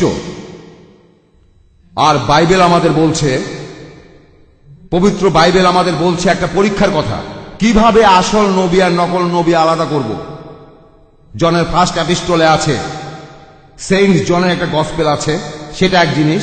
এটা হলো epistle of John, first epistle of John, 4 অধ্যায় 1ম অনুচ্ছেদ। বলা আছে, প্রিয়জনেরা, জন বলছেন, প্রিয়জনেরা, সকল আত্মাকে বিশ্বাস করো না, পরীক্ষা করো তারা ঈশ্বরের প্রেরিত কিনা, কারণ এই পৃথিবীতে অনেক নকল নবী এসেছে। আমি এখানে শুধু বাইবেলের উদ্ধৃতি দিচ্ছি, জনের ফার্স্ট এপিস্টল 4 অধ্যায় 1ম অনুচ্ছেদ। প্রিয়জনেরা, প্রিয়জনেরা, প্রিয় ভাই ও বোনেরা, সব আত্মাকে বিশ্বাস করো না। যদি কোনো আত্মা তোমার কাছে এসে কিছু বলে, প্রথমে বিশ্বাস করে ফেলো না। প্রথমে এই আত্মাকে বিশ্বাস করো না, আগে পরীক্ষা করো ঈশ্বর তাকে পাঠিয়েছেন কিনা। কারণ পৃথিবীতে অনেক নকল নবী আছে। নকল নবী হলো নকল আত্মা, আর আসল নবী হলেন আসল আত্মা। এখানে নবী আর আত্মা শব্দ দুটো একই অর্থে ব্যবহার করা হয়েছে। সব আত্মাকে বিশ্বাস করো না, আগে পরীক্ষা করো তার ঈশ্বরের প্রেরিত কিনা, কারণ এই পৃথিবীতে অনেক নকল নবী এসেছে। নকল নবীকে চিনবেন কিভাবে? তার আত্মাটাও নকল হবে। আসল নবীকে চিনবেন কিভাবে? তার আত্মাটাও আসল হবে। এভাবে নকল আত্মা থাকলে নকল নবী হবে, আসল আত্মা থাকলে আসল নবী হবেন। কিভাবে আমরা আসল আর নকল আলাদা করব? 2য় অনুচ্ছেদে, যে নবী স্বীকার করে যিশু আল্লাহর দূত, সেই আসল নবী। আপনাদের বাইবেলে আছে, বলা আছে, যে আত্মা, যে নবী বলবে যে যিশুই হলেন খ্রিস্ট, তিনি এই পৃথিবীতে অলৌকিকভাবে জন্মেছিলেন, সেই নবী হলেন আসল নবী। যে নবী এটা মেনে নেবে যে যিশুই খ্রিস্ট, সেই আসল নবী। এখন এটা দিয়ে মোহাম্মদকে পরীক্ষা করছেন না কেন?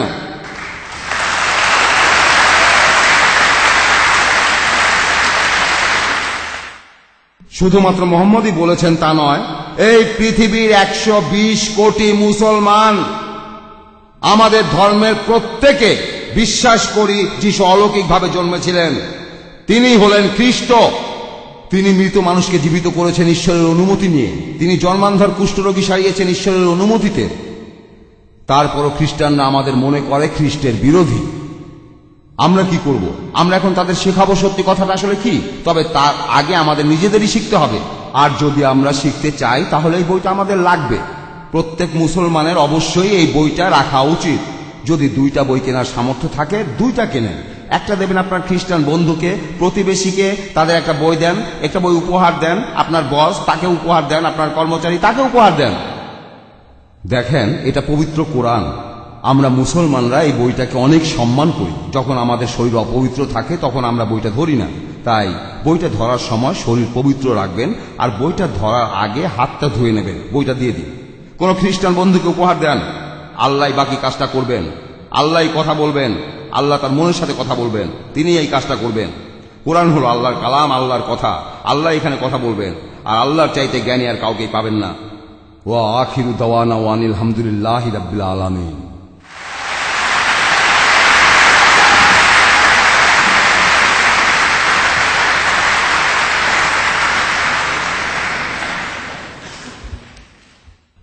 ধন্যবাদ শেখ দিদার। এখন শুরু হচ্ছে প্রশ্নোত্তর পর্ব। প্রশ্ন করার নিয়মটা বেশ সোজা। আপনারা আমাকে প্রশ্ন করবেন, আমি মিস্টার দিদারকে বলবো। আমরা এখানে চাই আপনারা সবাই প্রশ্ন করবেন। যদি খ্রিস্টানরা প্রশ্ন করতে চান তাহলে মাইকের সামনে এসে প্রশ্ন করুন, কারণ আজকের এই অনুষ্ঠানটা বিশেষভাবে আপনাদের জন্যই। আমি নিশ্চিত আপনারা প্রশ্ন করতে চান। যখন আপনারা প্রশ্নটা করবেন খেয়াল রাখবেন যেন প্রশ্নটা খুব বড় না হয়ে যায়। বড় প্রশ্ন করলে লাইনে আপনার পেছনের সবাই প্রশ্ন করার সুযোগ পাবে না। আর আমরা চাই আপনারা বেশি করে প্রশ্ন করুন। প্রশ্ন করতে এসে আপনারা শুধু প্রশ্নটাই করবেন। লেকচার আজকের মতো শেষ হয়েছে, দয়া করে নতুন কোনো লেকচার দেবেন না। প্রশ্ন করতে এসে আপনি যদি লেকচার দিতে চান, বাইরে গিয়ে লেকচার দেন।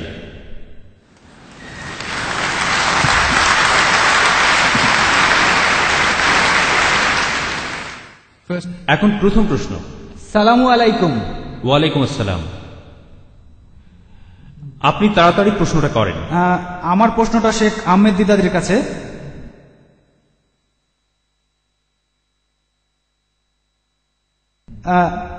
একজন কনভেন্ট, অস্ট্রেলিয়ান কনভেন্ট আমাকে জিজ্ঞেস করেছিল কোরআন শরীফ পড়ার আগে, পবিত্র কোরআন পড়ার আগে তাকে আরবি জানতে হবে কিনা। তিনি আমাকে এই প্রশ্ন করেছিলেন। আমি বলেছি যদি তিনি অনুবাদ সহ কোরআন পড়েন, আমার মনে হয় আরবি শেখার চাইতে সেটাই আরো বেশি সহজ হবে। আমি এ ব্যাপারে আপনার মতামত জানতে চাই। আমি প্রশ্নের উত্তরটা ভালোভাবে দিতে পারিনি। হ্যাঁ, থ্যাংক ইউ। আপনার কাছে স্বীকার করছি আমি নিজেই আরবি ভাষা জানি না। আমি সত্যি কথাই বলছি। আমি আরবি ভাষার কয়েকটা শব্দ জানি। আমি যদি আরবে যাই, সেখানে পানি খেতে চাইলে আমি বলবো মা, মা, মোয়া। আমি জানি এটার অর্থ পানি, কিন্তু এটা বলতে পারবো না আমাকে কি এক গ্লাস পানি দেবেন, এ কথা বলতে পারবো না। বলবো মা, মা, মোয়া, মোয়া, আর তারাও বোঝে যে আমি পানি চাচ্ছি।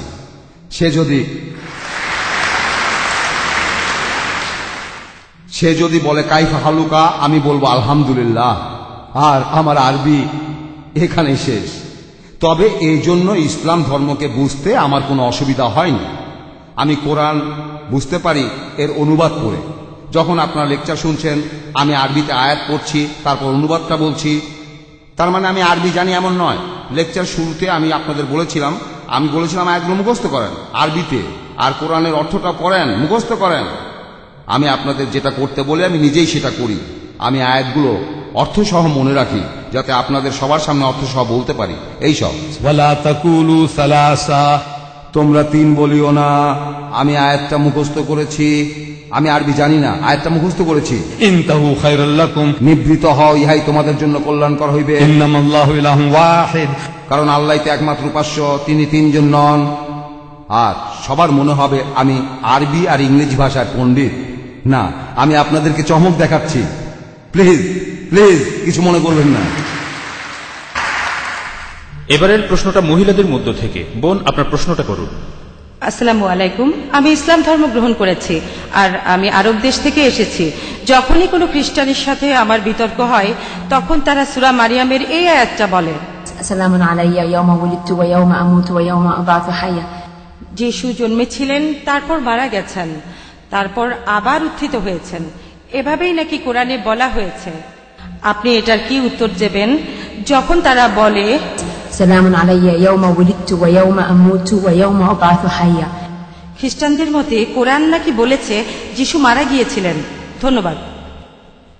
এই প্রশ্নটা আমাকে করেছিলেন প্যালেস্টাইনের এক আরব খ্রিস্টান মিশনারি। ওনার নাম আনিস রোশ। লন্ডনের রয়্যাল অ্যালবার্ট হলে তিনি আমাকে এই প্রশ্নটা করেছিলেন। তিনি একজন আরব। তিনি গর্ব করেছিলেন যে তিনি আরবি জানেন, তিনি একজন আরব। কিন্তু আমি আরব নই, আমি একজন হিন্দি ইন্ডিয়ান।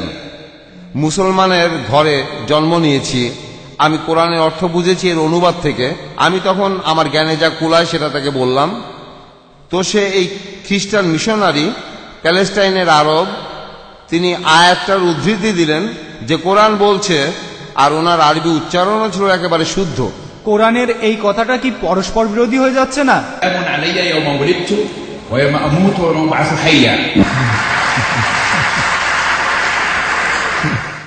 উনি আমাকে প্রশ্ন করেছিলেন যে কোরআন বলছে আমার প্রতি শান্তি। কোরআনে কথা আছে সূরা মারিয়াম, আমার প্রতি শান্তি, যেদিন আমি জন্মলাভ করেছি, যেদিন আমি মারা যাব এবং যেদিন জীবিত অবস্থা আমি উত্থিত হব। এই কথাগুলো পবিত্র কোরআনে আছে যে যিশু মারা গেছে। তিনি বললেন যে আমি এই কথাটার কি ব্যাখ্যা দেব, আর আমি কিছুটা আরবি জানি, অল্প কয়েকটা শব্দ। আমি তখন সেই লোককে বললাম, আপনি যেটা করছেন আপনি ভুল অনুবাদ করছেন। ওয়াসসালামু আলাইয়া এটার অনুবাদ ঠিক করেছেন, আমার প্রতি শান্তি। যিশু বলেছেন ইয়াওমা ইউলিদতু, যেদিন আমি জন্মেছি, ওয়া ইয়াওমা আমুতু, যেদিন আমি মারা যাব। মারা গিয়েছি নয়, এটা হবে যেদিন আমি মারা যাব, অতীতকাল না, এটা ভবিষ্যৎকাল। যেদিন আমি মারা যাব এবং যেদিন আমি জীবিত অবস্থায় উত্থিত হব, এটাই হলো সঠিক অনুবাদ। ধন্যবাদ বোন, আশা করি উত্তরটা পেয়েছেন। আমি দেখতে পাচ্ছি যে শ্রোতারা বেশ সংকোচ করছেন, আর খ্রিস্টান ভাই ও বোনরা তেমন একটা প্রশ্ন করছেন না। একজন ভাইকে দেখা যাচ্ছে। সালামু আলাইকুম। ওয়ালাইকুম আসসালাম। আপনার লেকচারের জন্য অনেক ধন্যবাদ। যিশুকে নিয়ে আপনি অনেক লেকচার দিয়েছেন, আর আমরা মুসলমানরা যিশুকে মেনে চলি। আমি বাইবেলের একটা অনুচ্ছেদ পেয়েছি যেটা আপনাকে বলতে শুনিনি। ম্যাথিউ এর 5 নম্বর অধ্যায়ের 29 অনুচ্ছেদে বলা হয়েছে, যদি তোমার ডান চোখ কোনো অন্যায় করে তাহলে সেই চোখটা তুলে তোমার শরীর থেকে আলাদা করে রাখো, কারণ তোমার পুরো শরীরটা নরকের আগুনে পোড়ার চাইতে একটা অঙ্গ নষ্ট হয়ে যাওয়া অনেক ভালো। আর তোমার ডান হাত অপরাধ করলে সেই হাতটা কেটে আলাদা করো, কারণ তোমার পুরো শরীরটা নরকের আগুনে পোড়ার চাইতে একটা অঙ্গ নষ্ট হয়ে যাওয়া ভালো। আমার প্রশ্নটা হলো, আমাদের হাত কাটার নিয়ম নিয়ে খ্রিস্টানরা কথা বলে কেন, যখন যিশু সে কথা বলেছেন?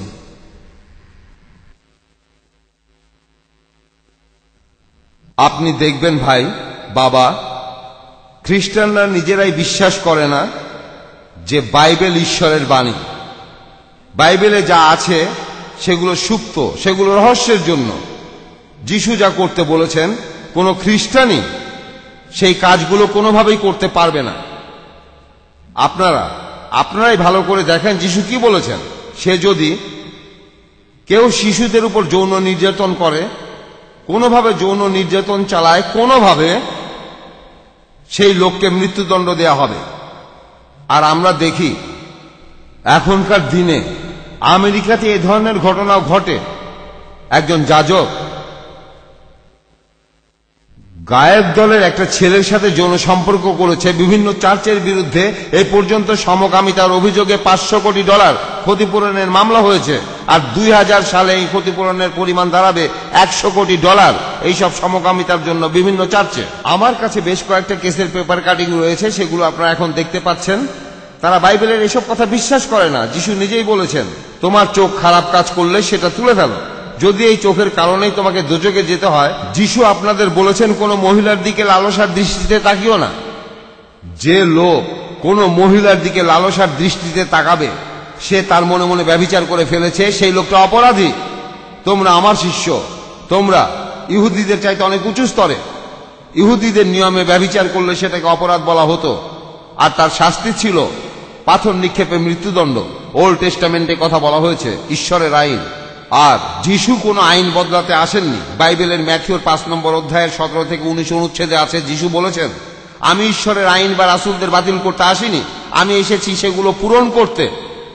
আমি তোমাদের নিশ্চয়তা দিয়ে বলছি, যেদিন শেষ বিচারের দিন উপস্থিত হবে সেই দিন ঈশ্বরের আইনের ফাঁক বলে একটা ক্ষুদ্র কণাও বের হয়ে যেতে পারবে না। যারা ঈশ্বরের নির্দেশগুলির মাত্র একটাও অমান্য করবে অথবা অন্যদেরও সেরকম শেখায়, তারা হবে স্বর্গের রাজ্যে অনাকাঙ্ক্ষিত। কিন্তু যারা নির্দেশ মানবে তাদের মহান বলা হবে। এই আইন আর নির্দেশগুলো মানে এরকম খ্রিস্টান কোথায় পাবে? তারা সবাই মিলে ঈশ্বরের আইন আর নির্দেশ অমান্য করছে। এই খ্রিস্টানরা বলে তারা কোনো আইনের অধীন নয়, তারা বেঁচে আছে তার অনুগ্রহে, তারা কোনো আইনের অধীন নয়। তাহলে যীশু খ্রিস্টের কথা অনুযায়ী এরা ময়লা আবর্জনা। ঈশ্বরের নির্দেশগুলো আপনারা মেনে চলছেন না, আপনারা তার অনুসারী নন। আপনারা আমার অনুসারী নন, আপনারা আমার অনুসারী নন। যিশু বলেছেন, সে আমার লোক নয় যে আমার পথ অনুসরণ করে না। আমাকে তোমরা অনুসরণ করো, আমার মতো তোমরা প্রার্থনা করো, আমার মতো তোমরা নিজেদের খতনা করো।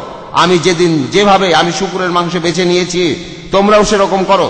না না না না না, যিশুকে আপনারা অনুসরণ করতে চান না। আমরা মুসলিমরা, আমরাই সত্যিকারের খ্রিস্টান, কারণ আমরা যিশু খ্রিস্টকে মেনে চলি।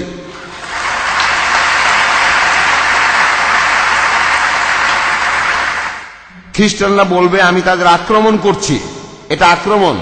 আমি আসলে এখানে আপনাদের সামনে সত্যি বলছি, স্পষ্ট, সব দিনের মতো স্পষ্ট। এটা ওপেন সিক্রেট। যা কিছু হচ্ছে, বিভিন্ন চার্চের যাজকরা কি করছে। কিছুদিন আগে আমেরিকান চার্চ নতুন 10 কমান্ডমেন্ট লিখেছে, জানেন আপনারা? নতুন 10টা কমান্ডমেন্ট, ঈশ্বরের আদেশ ভিকারদের জন্য। ভিকার মানে যাজক। যখন লোকজন বিভিন্ন উপদেশের জন্য আসবে তখন তাদের সাথে কেমন ব্যবহার করতে হবে, আমি সেটাই পড়ছি। আমেরিকান চার্চের লেখা থেকে আমি আপনাদের পড়ে শোনাচ্ছি। নতুন 10টা কমান্ডমেন্ট, যে আপনি কোনোভাবেই যুবতী মহিলাদের বেশি রাতে কোনো উপদেশ দেবেন না। 1 নম্বর। না, এটা 1 নম্বর। আপনি কোনো যুবতী মহিলাকে অনেক বেশি রাতে উপদেশ দেবেন না, যুবতী মহিলাকে গভীর রাতে উপদেশ দেবেন না। এটা 1 নম্বর কমান্ডমেন্ট।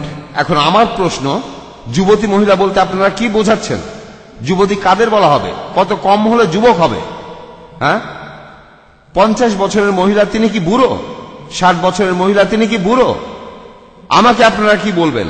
আমার বয়স 78, আপনাদের ধারণা আমি বুড়ো?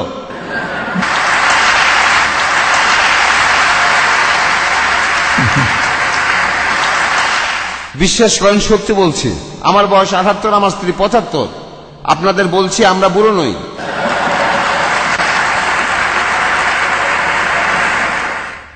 আমি আমার স্ত্রীকে বলি, মাঝে মধ্যেই বলি ঠাট্টা করে, আমার স্ত্রীকে ঠাট্টা করে বলি, তাকে বলি দেখো তুমি বুড়ো হয়ে গেছো, আমিও বুড়ো হয়ে গেছি, এখন তোমার জন্য আরেকজনকে নিয়ে আসি, মানে আরেকটা বিয়ে করি, এখন তোমার জন্য কম বয়সী কাউকে নিয়ে আসি সাহায্য করার জন্য। আমার স্ত্রী তখন বলল আমি তাকে খুন করব। আমি বলি যে না, আমি বলি দেখো মেয়েটার কোনো দোষ নেই, আমি তাকে নিয়ে আসবো তোমার সাহায্যের জন্য। আমার স্ত্রী বলল খুন করব। আমি বলি তাকে মারবে কেন? কাউকে যদি মারতে হয় আমাকে মারো। হ্যাঁ, আমি তাকে নিয়ে আসবো। আমার স্ত্রী তারপরে বলে আমি তাকে খুন করব। তাই আমি ঘরের মধ্যে কোনো খুনোখুনি চাই না, আমি এতেই সন্তুষ্ট। কিন্তু এখন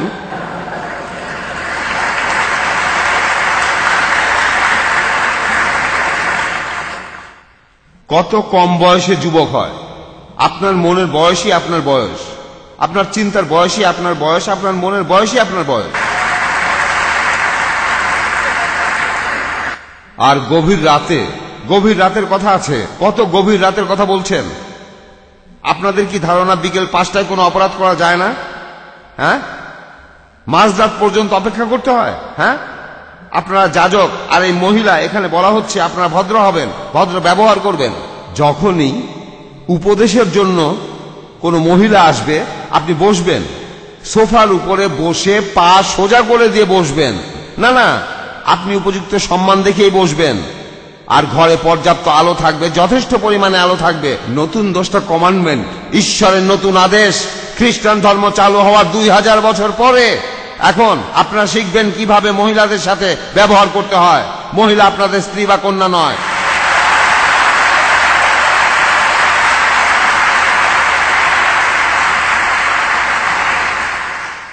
এদিকে আফ্রিকান লোকজন, দক্ষিণ আফ্রিকায় প্রত্যেক গোত্র, জুলু, থাজা, চুয়ানা, জামবেজির দক্ষিণের সবগুলো গোত্রেই একটা শব্দ আছে, ফার্নিপা, মহিলাদের সম্মান করা।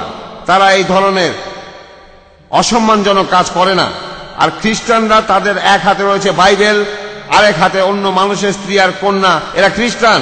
কিন্তু এই বুনো আফ্রিকানরা তারা মহিলাদের সম্মান করে। সাদা চামড়ার মানুষ এখানে আসার আগে এই নিয়মটা ছিল, এখনো আছে। আর খ্রিস্টানদের এই 2000 বছর পরেও নতুন 10টা কমান্ডমেন্ট প্রয়োজন, চার্চের ভেতরে কিভাবে মহিলাদের সাথে ব্যবহার করবেন। আসল কথা হলো আপনারা আপনাদের বাইবেল পড়ছেন না। বাইবেল কি বলছে? শিশুদের উপর যৌন নিপীড়ন করো না, তার চাইতে গলায় পাথর বেঁধে পানিতে ডুবিয়ে দাও, এর শাস্তি মৃত্যুদণ্ড, মৃত্যু।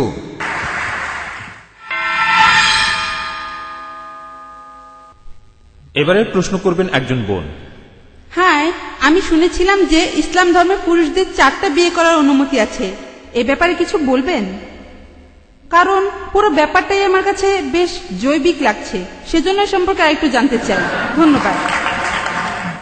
প্রশ্নটা আজকের বিষয়ের বাইরে, তবে শেখ আপনাকে উত্তর দেবেন, যদিও প্রশ্নটা টপিকের বাইরে।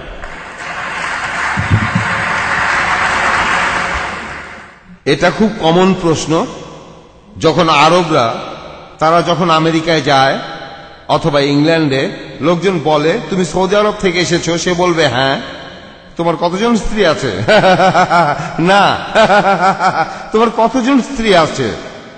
তো আমার বন্ধু একজন আরব, সে যখন আমেরিকায় যায়, আমেরিকানরা যখন তাকে এই প্রশ্নটা করে, সে তখন বলে, দেখো আমার স্ত্রী মাত্র একজন, আর এটাই আপনার সমস্যার সমাধান। এই বহু বিবাহই আপনাদের সমস্যার সমাধান। আপনারাই দেখবেন আপনাদের এই সমস্যাটা আছে। দেখবেন যে ছেলেদের চাইতে ৭৮ লক্ষ বেশি মেয়ে বেশি আছে আমেরিকাতেই। যদি আমেরিকার প্রত্যেকটা পুরুষ বিয়ে করে, তারপরও সে দেশে ৭৮ লক্ষ মহিলা তাদের জন্য স্বামী খুঁজে পাবে না। আর আমরা জানি সব পুরুষ মানুষ বিয়ে করবে না, বিভিন্ন কারণে পুরুষ মানুষ বিয়ে করবে না। এটা কি জানেন? একজন যুবককে একবার বললাম, আপনার বয়স কত? ৩৫ বছর, আপনি কি বিয়ে করেছেন? সে বলল না। আপনার সমস্যাটা কি? কি আপনার সমস্যা? আপনার কি ডাক্তার লাগবে? আপনাকে ডাক্তারের কাছে নিয়ে চিকিৎসা করাবো? আপনার সমস্যাটা কি বলেন? আপনার একজন বন্ধু রয়েছে, খুব ভালো ডাক্তার, ডাক্তার হিসাবে তার অনেক সুনাম আছে, আসেন। ঠিক। সে বলল ঠিক। আর যাওয়ার পথে সে একটা অজুহাত দেখিয়ে আমাদের কাছ থেকে সরে পড়ল। কারণটা সেই ভালো জানে, কিন্তু আমাকে বলবে না। এমনটা হতে পারে যে সে ভালো মানুষ নয়, নিজের উপর সে এত বেশি অত্যাচার করেছে যে সে শেষ হয়ে গেছে। সেই লোক বিয়ে না করার জন্য বিভিন্ন রকম অজুহাত খুঁজে বেড়াবে। কিন্তু মহিলারা, তাদের রক্ষা করতে হবে। তারা বিয়ে করতে চায়, তারা অনেক নরম, অনেক বেশি কোমল। তারা চায় যে তাদের কেউ রক্ষা করবে। না না, এটাই হলো মহিলাদের সাইকোলজি। কিন্তু আমরা জানি সব পুরুষ বিয়ে করবে না। সব পুরুষ যদি বিয়ে করেও, তারপরও ৭৮ লক্ষ মহিলার কোনো স্বামী থাকবে না আমেরিকাতে।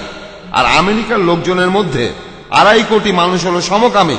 আপনারা তাদের বলেন গে। ২.৫ কোটিরও বেশি মহিলা স্বামী পাবে না।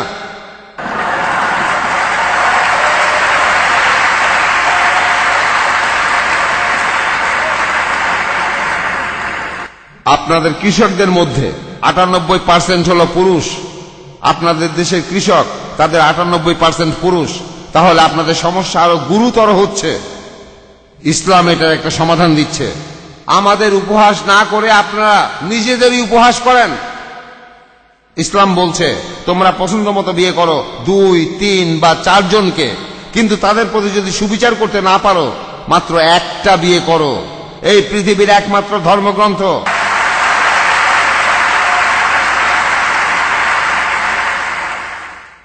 পৃথিবীর মাত্র একটা ধর্মগ্রন্থ, সেখানে বলা হয়েছে একটা বিয়ে করো, সেটা হলো কোরআন।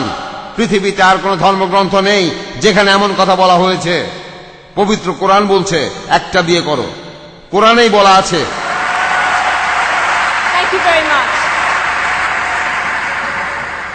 আসসালামু আলাইকুম মিস্টার দিদার। ওয়ালাইকুম আসসালাম। কয়েকদিন আগে আমি কয়েকজন খ্রিস্টানের সাথে কথা বলেছিলাম। তারা আমার বাসায় এসেছিল, আলহামদুলিল্লাহ। আর আমি তাদের সাথে কথা বলেছিলাম। তারা আমার বাসায় 3 দিন এসেছিল, একদিন, পরের দিন, তার পরের দিন। প্রথমের লোকটা একা, পরের দিন স্ত্রীকে নিয়ে, তার পরের দিন ছেলেকে নিয়ে। আলহামদুলিল্লাহ, আমি তাদের সাথে যুক্তি দিয়েই কথা বলেছি। সূরা ইমরানের ৬১ নম্বর আয়াত, এখানে বলা হয়েছে فمن حاجك فيه من بعد ما جاءك من العلم فقل تعالوا ندعو أبناءنا وأبناءكم ونساءنا ونساءكم وأنفسنا وأنفسكم ثم نبتهل إلى الله فنجعل لعنة الله على الكاذبين। এই আয়াতটা পড়ার পর সে আমাকে বলল, আমাকে অভিশাপ দিতে চাও? সেই লোক আমার বাসায় 3 দিন 3 রাত ছিল, তারপর সে চলে যায়। আলহামদুলিল্লাহ, এই আয়াতের প্রসঙ্গটা কি আমাদের সামনে ব্যাখ্যা করবেন মিস্টার দিদার? Thank you. পবিত্র কোরআনের এই আয়াতটা নাজিল হয়েছিল নাজরান অঞ্চলের খ্রিস্টানদের এক ঘটনাকে কেন্দ্র করে। আর আমাদের নবীজি তাদেরকে মসজিদে নববীতে ডাকলেন। আমাদের নবীজির মসজিদটা খুব সাধারণ ছিল, সেখানে মাটির দেয়াল আর খড়ের ছাউনি। তারা এই মসজিদে আলোচনা করলো 3 দিন আর 3 রাত। তারা সেখানেই খেলো, সেখানেই আলাপ আলোচনা করলো, আর সেখানেই ঘুমালো। আর তারপর রবিবারে আমাদের নবীজি তাদের সবাইকে মসজিদে প্রার্থনা করতে বললেন। আর তাদের মধ্যকার আলোচনাটাও সেই দিনই শেষ হয়ে গেল, ব্যাস। মাল্টিমিডিয়া পিসি এলিফ্যান্ট রোডের কাটাবন মসজিদ কমপ্লেক্সে অবস্থিত কম্পিউটার বিক্রয়ের একটি অনন্য প্রতিষ্ঠান মাল্টিমিডিয়া পিসি। লাগলো যে নবীজি মিথ্যা বলছেন, মিথ্যা। তারা বলতে লাগলো যে নবীজি মিথ্যুক, নবী মিথ্যুক। তখন মুহাম্মদ সাল্লাল্লাহু আলাইহি ওয়াসাল্লাম বললেন যে আমরা 2 পক্ষ এখন পরস্পরের জন্য বদদুয়া করব। আগামীকাল সকালে তোমরা তোমাদের পরিবারকে নেবে, আমিও আমার পরিবারকে নেব, আর খোলা ময়দানে আমরা একজনকে আরেকজনের উদ্দেশ্যে প্রাণ খুলে বদদুয়া করব। আর পরের দিন মুহাম্মদ সাল্লাল্লাহু আলাইহি সাল্লাম আসলেন, তার সঙ্গে আলী, হযরত আলী, বিবি ফাতিমা, সাথে হাসান আর হুসেন, তারা সবাই মিলে খোলা ময়দানে গেলেন মদিনার বাইরে। আর খ্রিস্টানরা তারা সেখানে আসলো না, তারা পিঠ টান দিল। আর এটাই হলো ঘটনাটা। ঘটনাটা ছিল এইরকম, যদি এভাবে তাদের উপর প্রভাব ফেলতে পারেন আলহামদুলিল্লাহ, কিন্তু এছাড়া অনেকগুলো উপায় রয়েছে তাদের সাথে কথা বলা। একটা কথা জানি না আপনি কি করেছিলেন, আপনি কি তাদের ফোন নাম্বার নিয়েছিলেন, সেই লোকদের, বা বাসার ঠিকানা সেটা নিয়েছিলেন? আপনি সেই লোকগুলোর বাসার ঠিকানা নিয়েছিলেন? তাদের সাথে আপনি 3 দিন ছিলেন সেই লোকগুলো? হ্যাঁ ঠিক, আমরা কথা বলছিলাম একদিন, তারপরের দিন, তারপরের দিন। হ্যাঁ হ্যাঁ, কিন্তু তাদের বাসার ঠিকানার ফোন নাম্বার নিয়েছিলেন? তাদের নিয়েছিলেন? তাদের ঠিকানা? হ্যাঁ, আর টেলিফোন নাম্বার? না, নেইনি, কারণ আমি তখন তাদের সাথেই কথা বলছিলাম। না না, যখন এই লোকগুলো আসে তখন প্রশ্ন করবেন আপনার নাম কি, লিখে ফেলেন, আপনার টেলিফোন নাম্বার সেটাও লিখে নেন, ঠিক? তারপর তার পরিবর্তন না হলে আপনি তার বাসায় যান।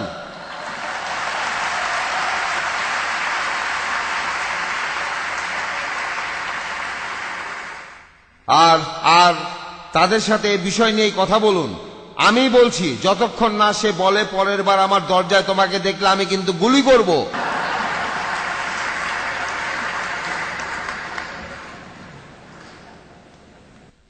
আসসালামু আলাইকুম, আমার নাম হামজা। আমার প্রশ্ন শেখ আহমদের কাছে। শেখ আহমদ বলেছেন যে যিশু আসলে মারা যাননি। আমরাও এ কথাটা জানি, কিন্তু তাহলে সে সময় ক্রুশে ঝুলানো হয়েছিল কাকে? আর খ্রিস্টান ধর্মের লোকেরা কার প্রার্থনা করে, কি জন্য এবং কেন?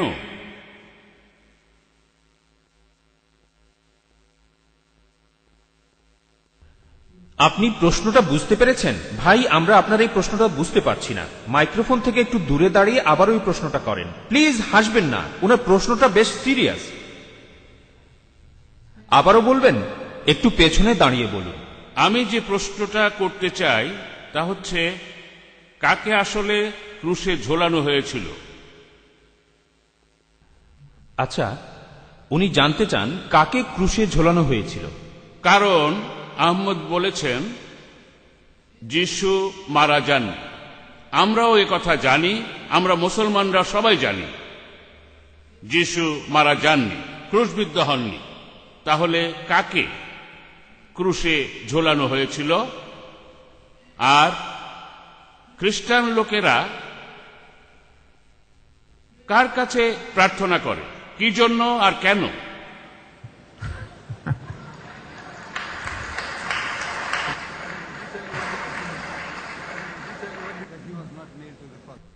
ভদ্রলোক আসলে জানতে চেয়েছেন যে খ্রিস্টানরা বলে থাকে যিশুকে ক্রুশবিদ্ধ করা হয়েছে, মুসলমানরা বলে থাকে করা হয়নি। কাকে ক্রুশে ঝোলানো হয়েছিল? যদি যিশুকে ক্রুশবিদ্ধ করা না হয়, খ্রিস্টানরা কার কাছে প্রার্থনা করে?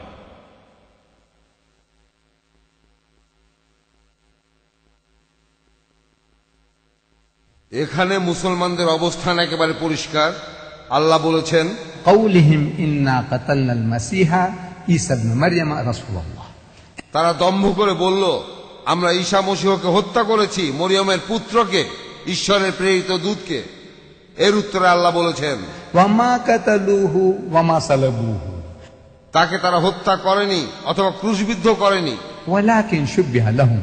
কিন্তু তাদের এরকম বিভ্রম হয়েছিল।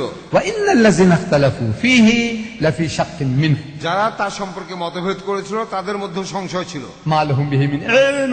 এই ব্যাপারে তাদের জ্ঞান ছিল না। إلا اتباع الظن। তারা শুধু অনুমান করেছিল। তার অর্থ ফিকশন। وما قتلوه يقينا। এটা নিশ্চিত যে তাকে হত্যা করেনি। بل رفعه الله إليه। বরং আল্লাহ তাকে তুলে নিয়েছেন। আমিও এটা বিশ্বাস করি, কিন্তু এখন কিন্তু এখন খ্রিস্টানরা এখানে এসে বলবে যিশু তাদের পাপের জন্য মারা গেছে। তখন আমি তাদের বলি যে আপনাদের ধর্মগ্রন্থ নিয়ে আসুন, বাইবেল। তারা তখন তাদের বাইবেল নিয়ে আসে। তারপর আমি তাদের বাইবেল নিয়ে কথা বলি। বাইবেলের কথাগুলো দিয়েই আমি প্রমাণ করতে পারি আপনারা যা কিছু বলেছেন তার বিপক্ষে বলছি। যিশু মারা যাননি, তাকে ক্রুশবিদ্ধ করা হয়নি। এ বিষয়ে গত শুক্রবার আমি লেকচার দিয়েছি। আপনি কি শুক্রবার ছিলেন? শুক্রবার রাতে, গুড ফ্রাইডে আপনি এখানে ছিলেন? আপনি কি সেদিন গুড ফ্রাইডেতে ছিলেন? তাহলে ভিডিওটা কিনবেন, এখানেই সবকিছু জানতে পারবেন। বাইরে ভিডিওটা পাবেন, কিনে নেবেন। এবারের প্রশ্ন মহিলাদের মধ্য থেকে। আমি জানতে চাচ্ছিলাম এই নতুন 10টা কমান্ডমেন্ট কারা চালু করেছে? কারণ আমি একটা আমেরিকান চার্চে যাই, আর আমি জানতাম না যে কমান্ডমেন্টগুলো বদলে গেছে। আমি জানতাম আমরা ঈশ্বরের নির্দেশগুলো মানি, মুসলমানরাও যেরকম করে মানে। আমি জানতে চাই এই কমান্ডমেন্টগুলো কারা চালু করেছে, আর এই নিয়মগুলো কবে থেকে চালু হবে? কারণ আমি এরকম কথা কখনোই শুনিনি।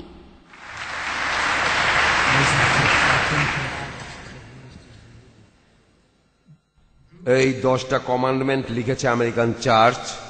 আমার কাছে নিউজ পেপারের কাটিং আছে, ডারবানের লোকাল নিউজ পেপারের কাটিং। আর আপনি যদি চান আমার হোটেলে আসতে পারেন, তখন আমি আপনাকে তখন দেখাবো।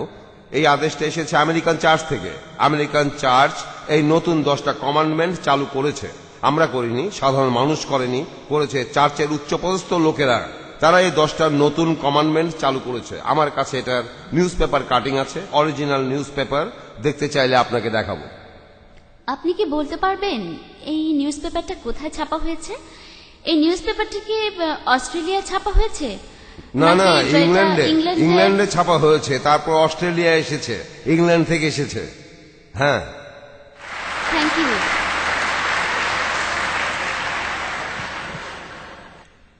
এবারে প্রশ্ন করার আগে আমি কিছু কথা বলবো, যদি অনুমতি দেন।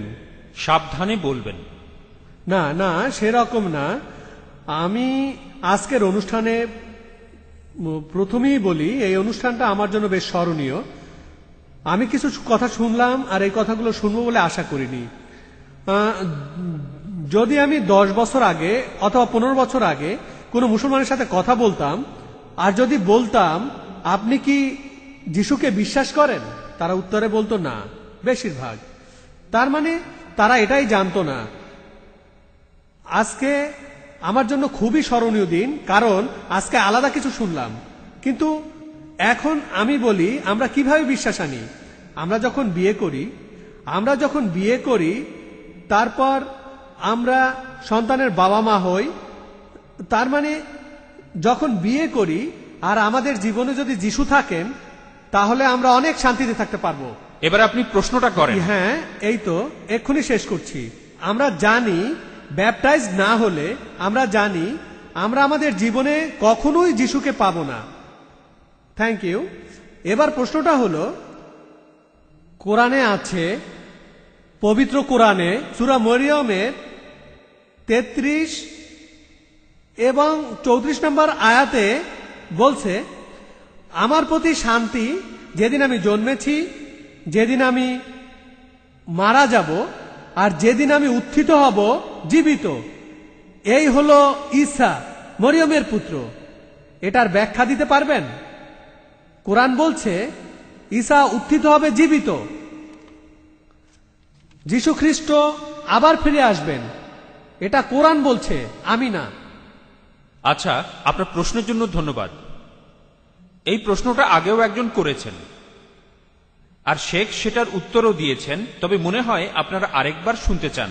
তাই শেখ, আপনি কি আবারও বলবেন?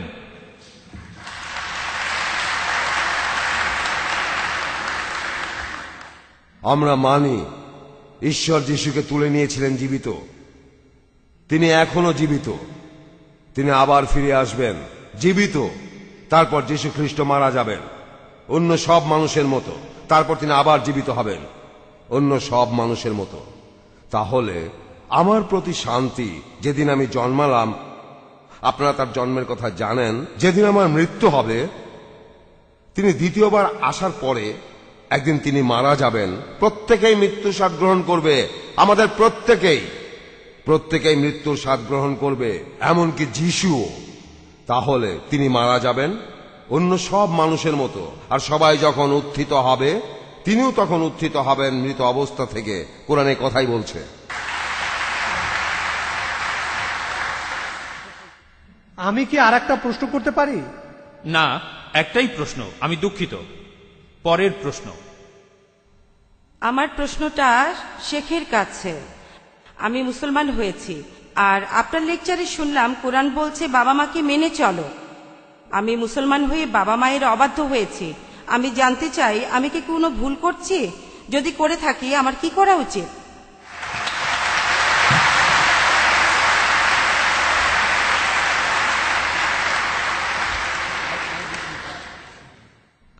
আপনি মুসলমান হয়ে বাবা মায়ের অবাধ্য হয়েছেন, এখন আপনি কি করবেন? এটাই তো আপনার প্রশ্ন, না? আপনি তো নবী সোলাইমানের মতো জ্ঞানী প্রশ্ন করেছেন। পবিত্র কোরআনে আপনার সমস্যার সমাধান দেয়া আছে। আমি যে সূরার কথা বললাম, সূরা মারিয়াম, চ্যাপ্টার মেরি, এই সূরাটাতে ইব্রাহিমের গল্প আছে।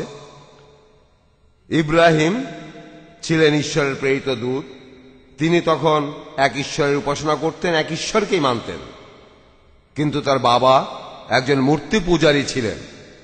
এই গল্পটা পড়বেন, বলা হয়েছে পবিত্র কোরআনেই আপনি এই গল্পটা পাবেন। ইন্নাহু কানা সিদ্দিকান নাবিয়া, ইব্রাহিম ছিল সত্যনিষ্ঠ একজন নবী।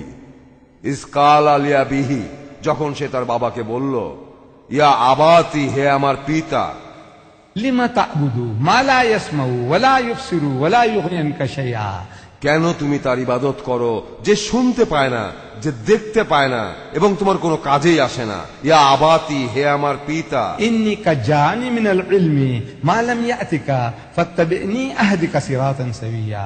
সে বলল, হে আমার পিতা, আমার নিকট জ্ঞান এসেছে যা তোমার নিকট আসেনি। আমাকে অনুসরণ করো, আমি তোমাকে সঠিক এবং সত্যের পথ দেখাবো। ইয়া আবাতি, হে আমার পিতা, তারপর আবার ইয়া আবাতি, হে আমার পিতা। চারটা আয়াতের প্রত্যেকটার শুরুতেই হে আমার পিতা, হে আমার পিতা। বাবার জন্য সহানুভূতি আর ভালোবাসা থেকে বলা, বাবাকে দোজখের আগুন থেকে বাঁচানোর জন্য। বাবা যে একজন মূর্তি পূজারী, সে বলল, ক্বালা আরাগিবুন আনতা আন আলিহাতি ইয়া ইব্রাহিম, শোনো পুত্র, তুমি কি আমার দেব দেবী হইতে বিমুখ? তুমি আমার সামনে থেকে দূর হয়ে যাও, না হলে আমি তোমাকে পাথর মেরে হত্যা করব। এরপর ইব্রাহিম তার বাবার সাথে কথা বলল। যদি গল্পটা জানতে চান, গল্পটা আপনি পাবেন এই বইতে। কিভাবে একজন কর্তব্যপরায়ণ পুত্র এখানে বিভিন্ন যুক্তি দেখাচ্ছে সহানুভূতি নিয়ে অবিশ্বাসী বাবাকে, মূর্তি পূজারী বাবাকে। বাবা মাকে ভালোবাসেন, তাদের শ্রদ্ধা করেন, তাদের সাথে ভালো ব্যবহার করেন, কিন্তু যখন ব্যাপারটা দাঁড়াবে ঈশ্বরকে উপাসনা করা নিয়ে, তাদের কিছুই করার নেই। যদি ব্যাপারটা হয় বিশ্বাস আর অবিশ্বাস, তখন আপনি আপনার বাবা মায়ের উপদেশগুলো প্রত্যাখ্যান করবেন। যদি তারা অন্য ঈশ্বরের কথা বলে, তাদের প্রত্যাখ্যান করবেন, কিন্তু তারপরেও আপনার বাবা মাকে আপনি শ্রদ্ধা করবেন। কিন্তু ধর্মীয় ব্যাপারগুলোর ব্যাপারে তারা আপনার আর ঈশ্বরের মাঝে আসবে না। পবিত্র কোরআনে কথাই বলছে। আপনার কাছে কি কোরআন আছে? এই কোরআন শরীফ কি আপনার কাছে আছে? ইউসুফ আলীর লেখা। কোরআন খুলে দেখবেন, সূরা মারিয়াম, এই সূরাটা পড়েন, তাহলে দেখবেন আপনার অবস্থা একই রকম। ব্যাপারটা যখন বিশ্বাস, তখন আপনার ঈশ্বরের মাঝে কেউ আসবে না, কেউ না, এমনকি আপনার বাবা মাও না। তারপরও তাদের ভালোবাসবেন, শ্রদ্ধা করবেন। কোরআনে কথাই বলছে।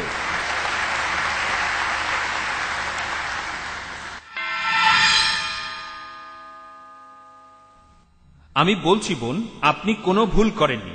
আপনার জায়গায় থাকলে আমিও ঠিক একই কাজ করতাম। এবারের প্রশ্ন পুরুষদের মধ্য থেকে। যিশুর অলৌকিক জন্মের সাথে মিল রয়েছে হাওয়ার অলৌকিক জন্মের আর আদমের অলৌকিক জন্মের।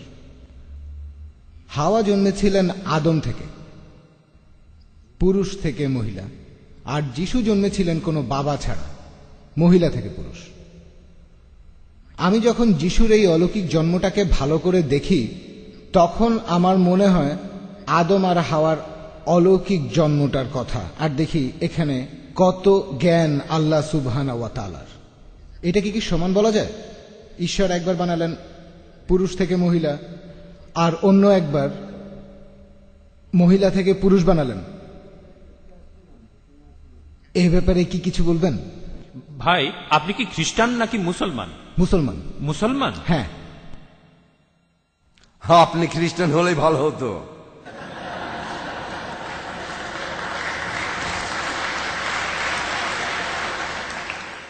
কথাটা কেন বললাম? কারণ আমি দেখতে পাচ্ছি আপনি আমাকে নিয়ে যাচ্ছেন, এখানে আমি শক্ত মাটির উপর দাঁড়িয়ে আমি যা কিছু বলছি সলিড, আপনি আমাকে নিয়ে যেতে চাচ্ছেন আকাশের উপরে। এখন যদি আপনি খ্রিস্টান হতেন তাহলে আপনাকে বলতাম যে দেখেন, এই যে সব কাদা ছোড়াছুড়ি, এটা অনর্থক। আপনাদের বাইবেল দেখেন, আমরা এইসব ব্যাপারে আসলে কিছুই বলতে চাই না। যিশু আর আদম সম্পর্কে আল্লাহ বলেছেন, ইন্না মাসালা ঈসা ইনদাল্লাহি কামাসালি আদামা, আল্লাহর কাছে ঈসার দৃষ্টান্তের সমান হলো আদমের দৃষ্টান্ত। খালাকাহু মিন তুরাবিন, তাকে সৃষ্টি করেছেন মাটি থেকে। মা ক্বালা লাহু কুন ফায়াকুন, তারপর বললেন হও, আর সে হয়ে গেল। এখন খ্রিস্টানরা দাবি করে যে যিশু ঈশ্বর আর তিনি ঈশ্বরের পুত্র, কারণ তার বাবা ছিল না। আদম আরো বড় ঈশ্বর, কারণ তার বাবাও ছিল না, মাও ছিল না।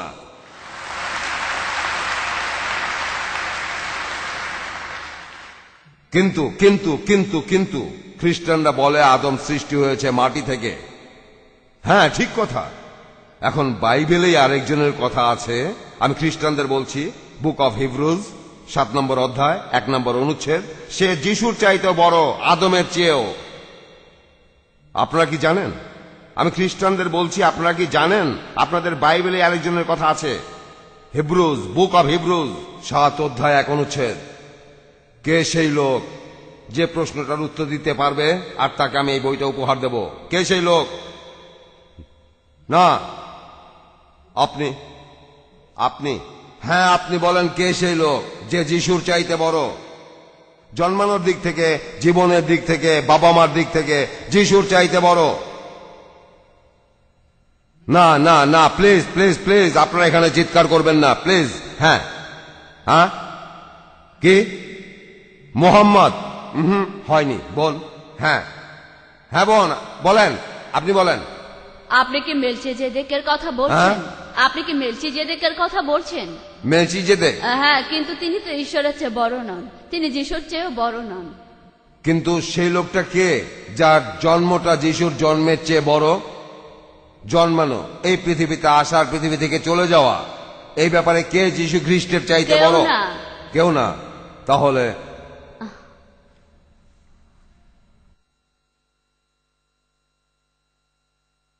আমি আপনাদের স্মরণ শক্তি খুবই কম, মনে রাখতে পারেন না।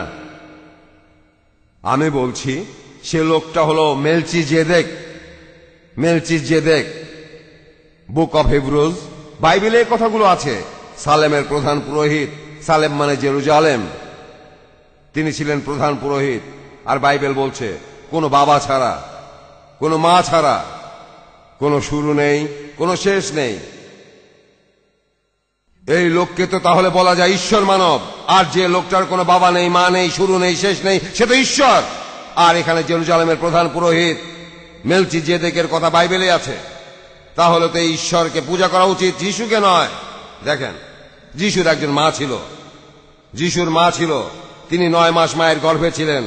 তারপর তিনি জন্মালেন, 8 দিন পর তার খতনা দেয়া হলো, সেখানকার অন্যান্য ছেলেদের মতো। ঠিক যখন তার বয়স 8 দিন, তার খতনা করা হলো। এক দেবদূত যিশু নাম দিয়েছিল যখন তিনি মায়ের গর্ভে। তাহলে যিশু মায়ের গর্ভে ছিলেন সব স্বাভাবিক সন্তানের মতোই, এটাই যিশু। আর মেলকিজেদেকের বাবা নেই, মা নেই। দেখলেন, তার কোনো মাও নেই, জন্ম নেননি। যীশু খ্রিস্ট জন্মেছিলেন আস্থা বলে? না, তিনি জন্মেছিলেন আস্থা বলে। আপনারা বলেন যে তিনি আস্থা বলে জন্মেছেন, আর 8 দিন পর তার খতনাও করা হয়। আপনারা সবকিছুই জানেন। তিনি গর্ভে 9 মাস ছিলেন, আর জন্মানোর 8 দিন পরে খতনা করা হয়। তারপর 30 বছর বয়সে বাইবেল বলছে যে যিশুকে ক্রুশবিদ্ধ করা হয়, মানে তিনি মারা গেছেন। তিনি জন্ম নিয়েছেন, তারপর একদিন মারা গেছেন। তাহলে এই মেলচিজেদেক বাবা নেই, মা নেই, কোনো জন্ম নেই আর মৃত্যু নেই। এই লোক তো ঈশ্বরের সমান, যিশুর চাইতে বড় বাইবেলই বলছে। তার উপাসনা করুন, তাকেই উপাসনা করা উচিত।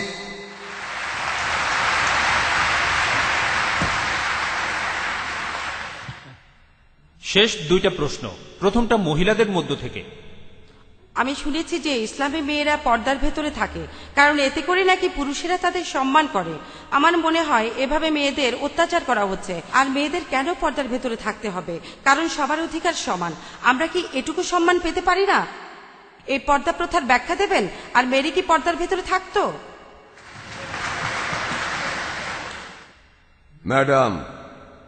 ম্যাডাম, আপনাদের বাইবেল বলছে, পবিত্র বাইবেল বলছে, এখানে পল আপনাদের বলছে যে মহিলারা অবশ্যই তাদের মাথা ঢেকে রাখবে। যে মহিলা মাথা ঢাকে না তাদের মাথা কামিয়ে দাও। আপনাদের বাইবেলে কথা বলছে।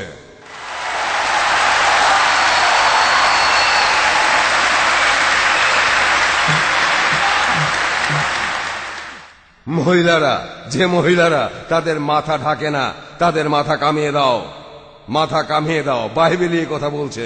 আর মহিলারা, আপনাদের বাইবেল বলছে যে মহিলারা চার্চের ভেতরে কোনোভাবেই মুখ খুলবে না। তবে আপনাদের চার্চে এসব জিনিস বিশ্বাস করে না, আপনাদের লোকজনও বিশ্বাস করে না। আপনারা আসলে বিপদ ডেকে আনছেন। আপনারা জানেন এসব কারণেই আমেরিকাতে, নিউ ইয়র্কে রাতের বেলা মহিলারা নিরাপদ নয়। ফ্রান্সে মহিলারা নিরাপদে নেই। সেখানে দিনের বেলায় রাস্তাঘাটে মহিলারা ধর্ষিত হয়। রাস্তার অন্যান্য লোকজন মনে করে তারা বোধহয় মজা করছে, মহিলারা ধর্ষিত হচ্ছে। না, আমি বলবো আপনারাই আমন্ত্রণ জানাচ্ছেন। এটা ভদ্রতার ব্যাপারে। নানদের দেখেন, নানদের দেখবেন রোমান ক্যাথলিক চার্চে কেউ তাদের দিকে দ্বিতীয়বার তাকায় না। কিন্তু এই মেয়েগুলোকে একটু দেখবেন গোল্ড কোস্টে, স্টার বারোতে এদের দেখবেন বিকিনি আর জি স্ট্রিং পরে আছে। এদের দেখে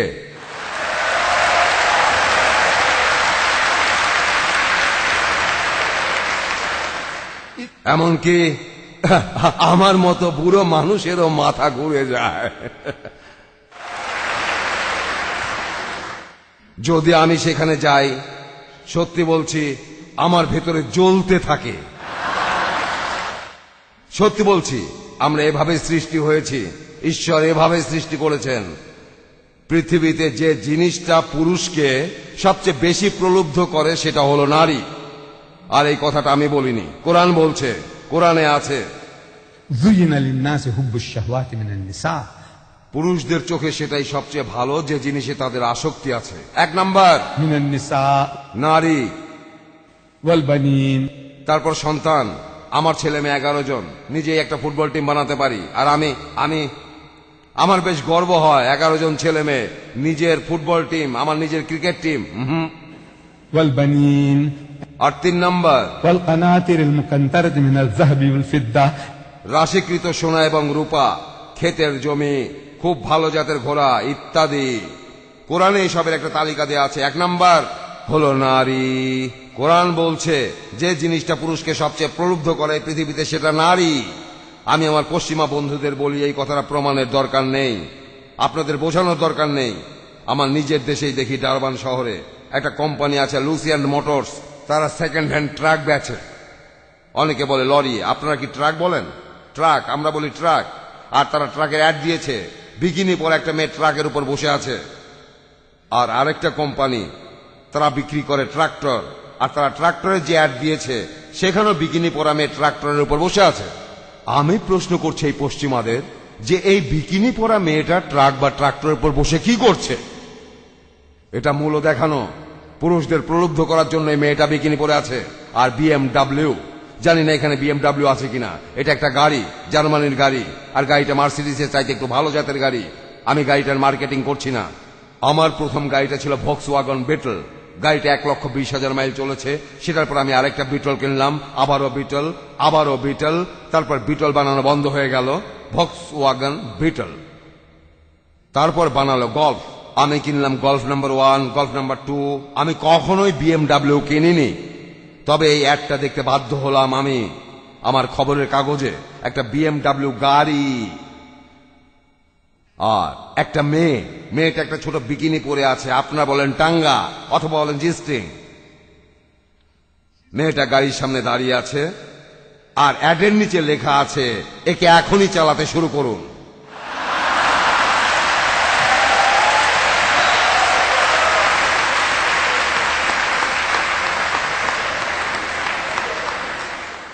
আমি একটা প্রশ্ন করছি, মেয়েটা না গাড়িটা, মেয়েটা কি গাড়িটা কিনছে?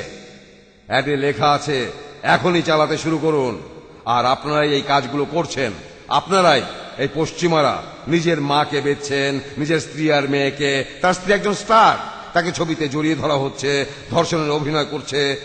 আপনার স্ত্রীকে এইভাবে দেখতে অভিনয়, এটা সত্যিকারের নয়, এটা আসলে অভিনয়। আর এভাবে দেখছেন আপনার মাকে, আপনার স্ত্রী মেয়েকে, আপনারাও মজা পান। আপনার স্ত্রী তো স্টার, অসুস্থ।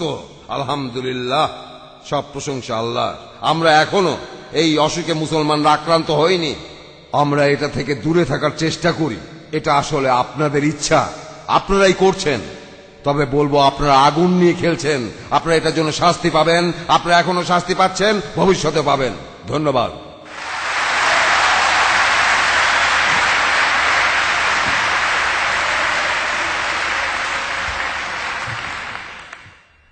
আচ্ছা, দুঃখিত, অনুষ্ঠান এখানেই শেষ করতে হচ্ছে।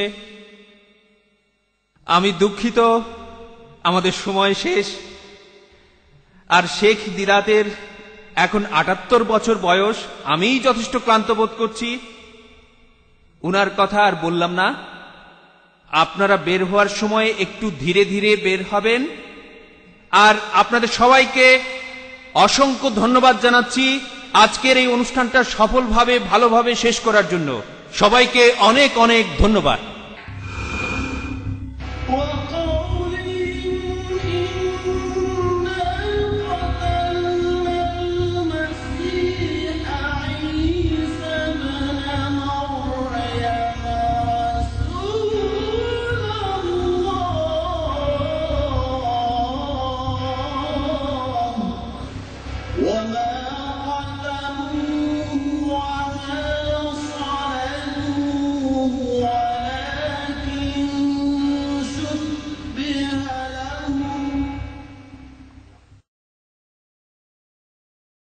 মাল্টিমিডিয়া পিসি এলিফ্যান্ট রোডের কাটাবন মসজিদ কমপ্লেক্সে অবস্থিত কম্পিউটার বিক্রয়ের একটি অনন্য প্রতিষ্ঠান মাল্টিমিডিয়া পিসি। এখানে কম্পিউটারের যাবতীয় অ্যাক্সেসরিজ পাওয়া যায় এবং কম খরচে অভিজ্ঞ ইঞ্জিনিয়ার দ্বারা কম্পিউটার, প্রিন্টার, মনিটর সার্ভিসিং করা হয়। এছাড়াও দেশি বিদেশি ২০০০-এরও অধিক ইসলামী সিডি, ভিসিডি থেকে আপনার পছন্দের কপিটি সংগ্রহ করুন। মাল্টিমিডিয়া পিসি কম্পিউটার ও ইসলামী সিডি, ভিসিডি বিক্রয়ের একটি অনন্য প্রতিষ্ঠান।